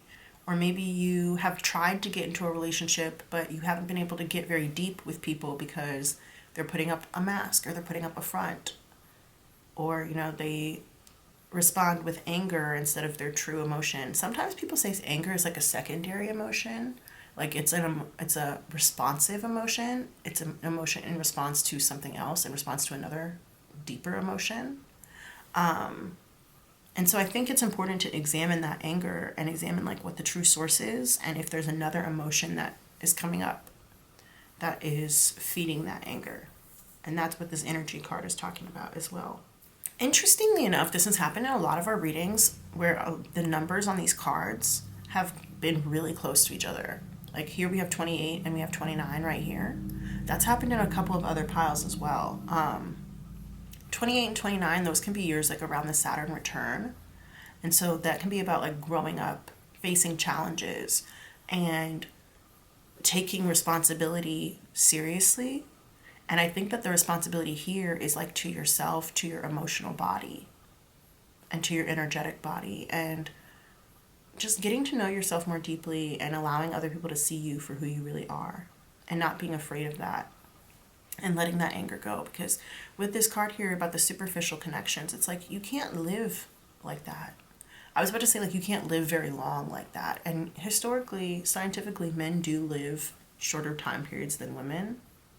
And some people will argue that it's because they don't have, the same sense of community that women do, or they don't tend to look after their health the same way that women do. But yeah, like a King of Wands can't survive on loose ties. King of Wands, he has like good ties to the community. He is locked in. He knows people. He knows how to build, create, use, and perpetuate community. So this is all about trying to find the people who accept you for you and who love you for you and who you feel like you can trust in your life to show the real you to. And also who you can safely express your anger around when you do get angry. Like, I don't want to say that anger is like totally bad. You should never be angry. You should never be mad. It is a natural emotion. It might be a secondary emotion, but it's also a natural emotion. And I think that you also should find people who you feel safe expressing your anger to as well.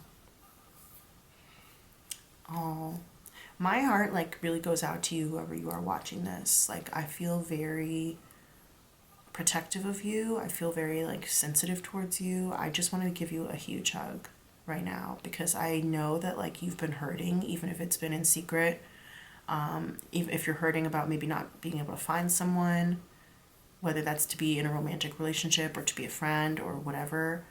I just want you to know that like I understand your energy, I feel your energy, I see your sadness, but I also see like your great strength and your sensitivity. And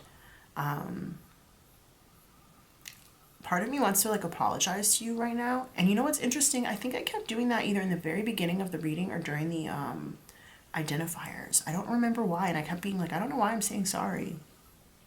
And I don't know why I'm saying it right now, but I guess this is just like a cosmic apology. Whatever it is that you need an apology for, go ahead and bring it up right now. And like, I'm here to tell you cosmically, like, I'm sorry. Whatever this is that hurt you, I'm sorry. If you never got the apology that you needed from somebody else, you can take this one from me as like a hug from the universe. And I know like to a certain extent that might feel disingenuous, and maybe you really need the apology from the person who, wronged you. It's okay to feel that way. I just don't want you to like close yourself off or close yourself down. It's so interesting because I feel like I'm having a direct conversation with like the image on this card. Like it's like I'm just like staring into his eyes and like I'm having a direct conversation with him. And this person, like, I'm gonna just tell you what I'm seeing in this, and like you can identify with them, these qualities, as much or as little as you want to. There's like a sweetness, there's mischievousness, there's a longing, there's there's anger, there's sadness, there's pain, there is that mischievous is back again. In like a playful way, that's very cute. There's the sweetness. Of course, there's like a little bit of sexy, right? Bringing sexy back. We did get Justin Timberlake here. That's not the overwhelming feeling though. But yeah, there's just like also a person who wants and also wants to be wanted, but I think wants more, not only for themselves, of themselves, but also of like maybe even a certain specific person. Thinking about the soulmate card here, right?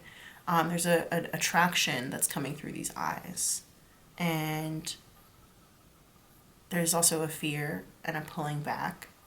See, this is what I'm talking about the emotional complexity, you know, and there's just so much more. There's so much more to be said, and like so much more to be discovered. I may not have all the words that I need to say or to talk about this person, but it's mysterious. There's a mysteriousness here and a big depth, you know. This is a person who wants to be known, who deserves to be known, who wants to know others, and there's like a creativity and artistry here. There's like a heft, a weight to what this person wants to do and create in the world. I'm also imagining like woodworker, lumberjack.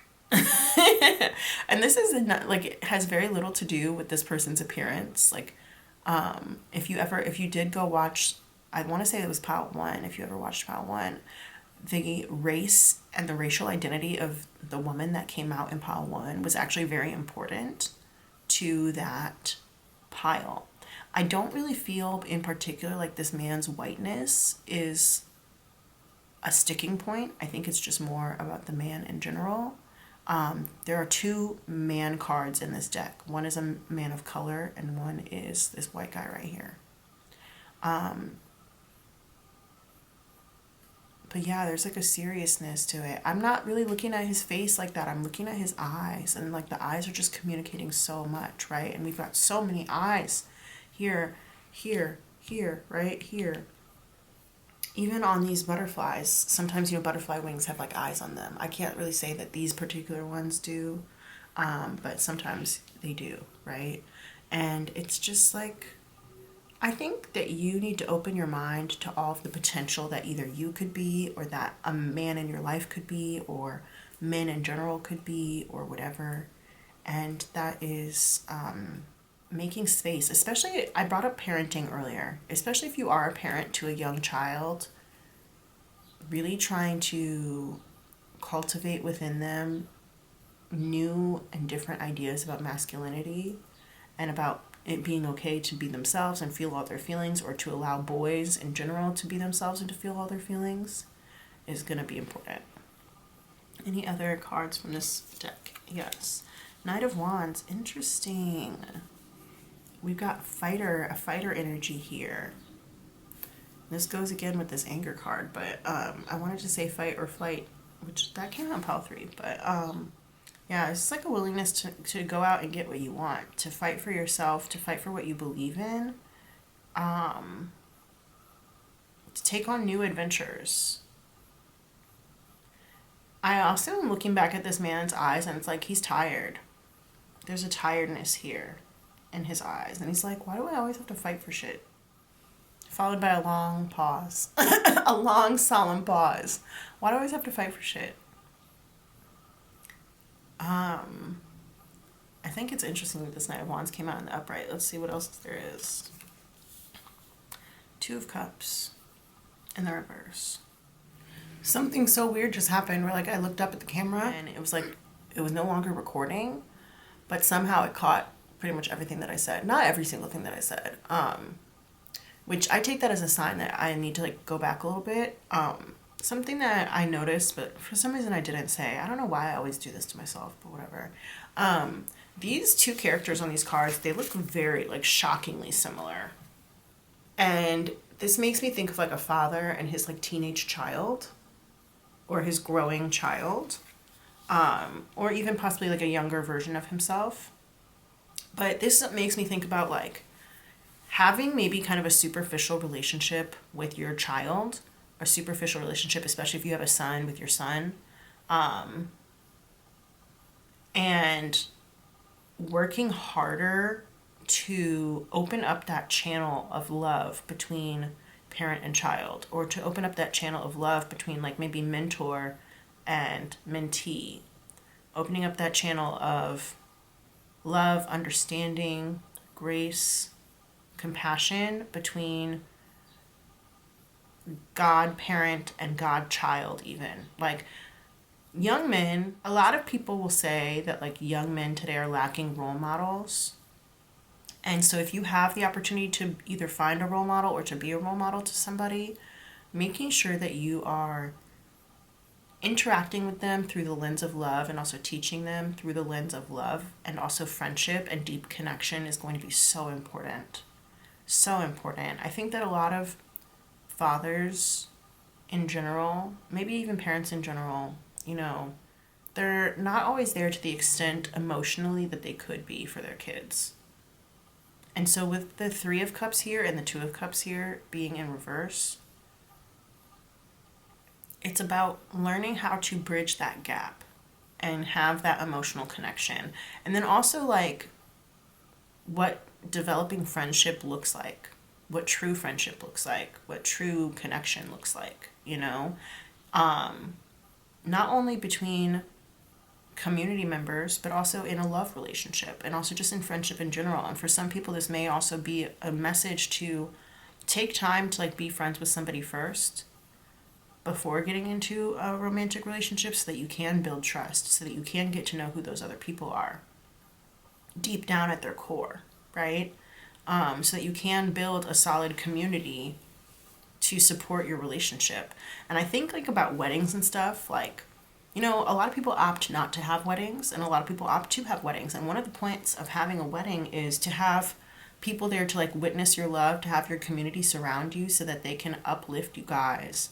You know, not only like to watch you take the vows towards each other and kind of like cement or seal the seriousness of those vows that you guys have taken in the community, but also because like they are agreeing to help you guys maintain and sustain your relationship through the tough times. And every marriage is going to have tough times. And of course, a relationship is between two people or however many people want to be in the relationship, but it also sometimes you need your community to like support you or to advocate for you, you know? And having those deeper friendships is going to be really important, whether you're in a relationship or not. It's just important for humans as we survive. And I know that we're going deeper into capitalism and capital. I was just talking to my mom about this the other day. You know, capitalism, you could even say it comes from like per capita, like that means per person, per individual. So capitalism really promotes individualism because if we're isolated, then we need to buy more stuff to replace the community that we've lost. We need to buy more services, more convenience items to replace the community that we've lost. And I'm not over here, you know, advocating for any type of particular political system, but I am noting that we have become a very individualistic society. And so it's kind of like, of course people are going to feel lonely. Of course people are going to, you know, not have as much community. They're not going to have strong ties to rely on anymore if they don't focus on directly making those. And if they're not taught how to make those, then it's going to be very difficult to, you know, get those social skills up. The King of Wands is like, that's what he does. He's a social master. He knows exactly what to say, when to say it. He knows how to be a great social person. And it's not in a manipulative way. Like this person has just mastered social skills. They mastered their soft skills. They definitely, you could see them as like possibly like a politician, but not in a necessarily like sleazy politician kind of way, but just as a person who really knows how to be a part of a community, right? So this is about teaching those who come behind you what community means, what deep connections mean. And this is an important part of your journey. This is an important part of what your future self wants you to know. That it's okay to long for deeper connections. It's also okay to be attracted to people. In a space and time of like places where we're very individualistic, I think sometimes attraction can feel scary and can feel dangerous, and you might not really know like what to do with it. It's okay to be attracted to people, but you have to approach people in a way that is appropriate and also that like is respectful. The Knight of Wands and King of Wands, like Respect is a big part of that. And I think that's why like learning how to develop true friendships is really important here with this Two of Cups. Are there any other messages from this deck? No, actually. That's very interesting. And I know that like some of these concepts especially could seem a little bit alien or foreign, especially like just the deeper that we've gotten into this individualistic society, I think it's like almost the harder it is to kind of dig yourself out of it. You can't put all your hopes and dreams and needs for connection, for human connection, on one other person. That's why it says soulmates with an S. This is about finding community. And I'm not talking about cheating. I'm not talking about going around finding multiple partners. I know that some people might think that with the Knight of Wands, but no, the Knight of Wands here is in the upright. This is about honorable pursuit of something that you believe in. This is about respectful pursuit of something you believe in. But also the Knight of Wands, like they fight for their country, they fight for their community, they fight for the things that they think are right, for their ideals and the things that they're passionate about. This is like very honorable kind of energy. So learning how to trust, learning how to see either yourself or men in general as honorable human beings, learning how to develop deeper bonds, learning how to open up and be known as a true, authentic human person, not just as an ideal of masculinity. That's what this message is about. I don't really know if there's anything else for me to say.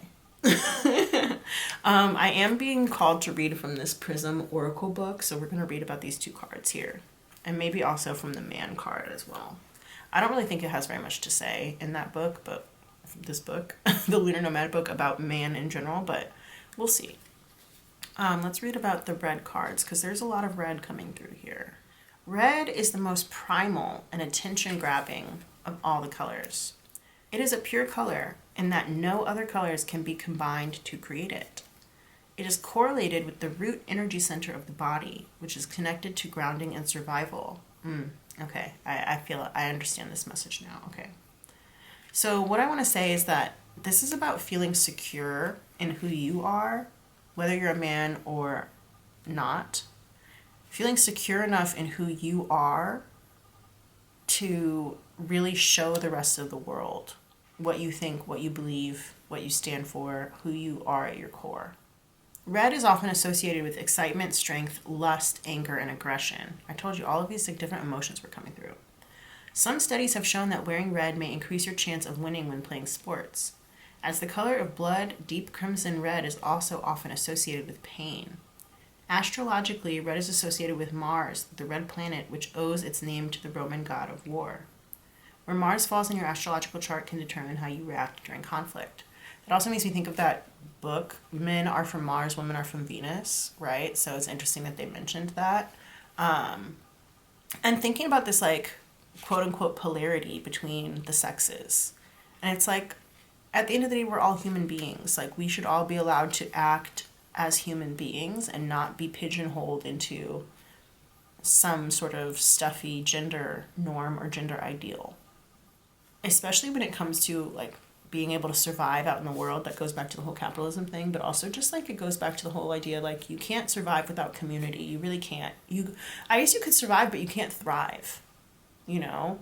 And some people choose to adopt these like toxic ideals because they think it's the best way for them to survive, because they think that it will align them with like the right people or the right class or whatever type of ideology that is going to, you know, help to elevate them in some way. But like the real elevation comes when you again have that level of deep rooted security in yourself and who you are that allows you to just be yourself no matter what, no matter who's around, to just be yourself in your full spectrum of emotions, your full spectrum of who you are, and to be able to trust yourself and to trust other people in your community. And to trust that other people do have like your best interest at heart and that you have your best interest at heart.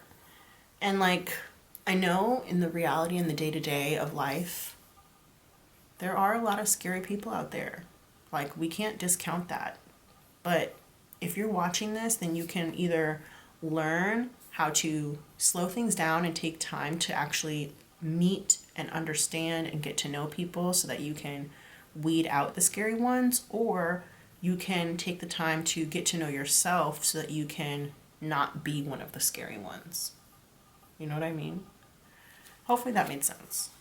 Let's read from this anger card. It says, okay, red cards in a reading in general signal an almost primordial energy, so fiery and strong that it cannot be ignored. When mostly red cards are drawn in a multi-card reading, it means you're being asked to pause and register these powerful feelings and ask how to best deal with this influx of energy. How can you make that energy work for you in a way that's both grounded and productive? How can you bask in its vibrancy without burning out? And that's exactly what this King of Wands and Knight of Wands are talking about. Like, they are energy masters. They are master manifestors, especially the King of Wands. The Knight of Wands is like a much more active kind of manifester. And you need to take an active role when it comes to creating deeper bonds with the people around you. Whether you are a man or not, that's what this reading is. You need to take an active role in creating deeper bonds with the people around you and in cultivating your energy in a way that is productive and actually leads you in the direction that you want to be led in your life, you know, which is towards trust and towards this space where you can finally rest, and this space where you don't have to be on the defense all the time, right? Like I said earlier, somebody was like, I'm tired of fighting. The King of Wands, he's not out here fighting. He's chilling. Right? But he's learned this lesson. He's learned the lesson of the Knight of Wands. Anger. This card represents an acknowledgement that anger is a natural part of life. It is okay to feel angry. But what can you do with the immense amount of energy that comes with it? How can you transform, and I'm going to add the word here, transmute, inner anger into something helpful for yourself and others? Yes. Okay, there we go. I love that.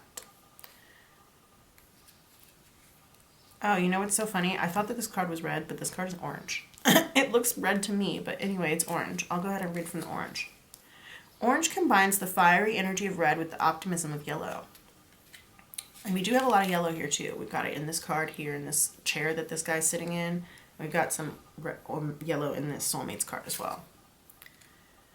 Like a sunrise signaling a new day. Yes, this is a new day for you. Your future self is letting you know, like, it doesn't always have to be this way. You can choose at any point. Literally, you can choose in the next 1 minute, the next 5 minutes. You can choose in the next 2 hours. You can choose later tonight. You can choose tomorrow. You should kind of just like change how you want to do things, to change your tune, to change how you want to show up in the world. You can change that at any time. Like, it doesn't matter what people around you have thought about you for years or however long you've known them. You can change the things that how you want to show up in the world. And part of me wanted to say, like, it doesn't matter what you've done. That's not totally true. Especially when we do talk about like pain and hurting other people. Of course that matters. You can make amends for that, right? But like there's every minute, every moment is an opportunity to change the way that you operate in the world and change how you want to show up and how you want to be, right? So just always, and they always say like, take things one day at a time, especially like people who are in recovery, right? They say like take things one day at a time. You can adopt that philosophy too, of like, I'm trying to make this change and I'm going to take it, 5 minutes at a time. I'm going to take it one day at a time, whatever it is. Shorter amounts of time might be easier to start with, is the energy that I'm getting right now. Like a sunrise signaling a new day or a burst of citrus, orange can elicit feelings of warmth, happiness, and high energy. As a friendly, playful hue, orange can give off a sense of joy when worn. Like red, orange is a stimulating color. And the energy card, working with orange and color magic can help curb procrastination, giving you a boost of energy in order to move forward with your goals. Yeah. So that's the idea of like taking things kind of like a small bit of time at a time. But don't procrastinate. Like if you decide that you want to change the way you show up in the world or want to change how you operate or the way that you make friends or whatever, there's no point in procrastinating. But if you need to take it a small thing or a small step or a small amount of time at a time, then go ahead and do that. That's okay. If orange cards come up during a multi-card reading, it's a sign to really tap into joy and playfulness, which I did pick up from this man card as well.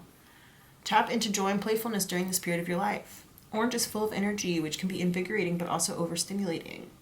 How are these energies emerging in your life right now? Are you feeling excited, or is the energy a little too intense? You can always release intense energy with a sense of play. Now is the time to take a moment and celebrate all the joy that's apparent within your life and all the forms that it takes.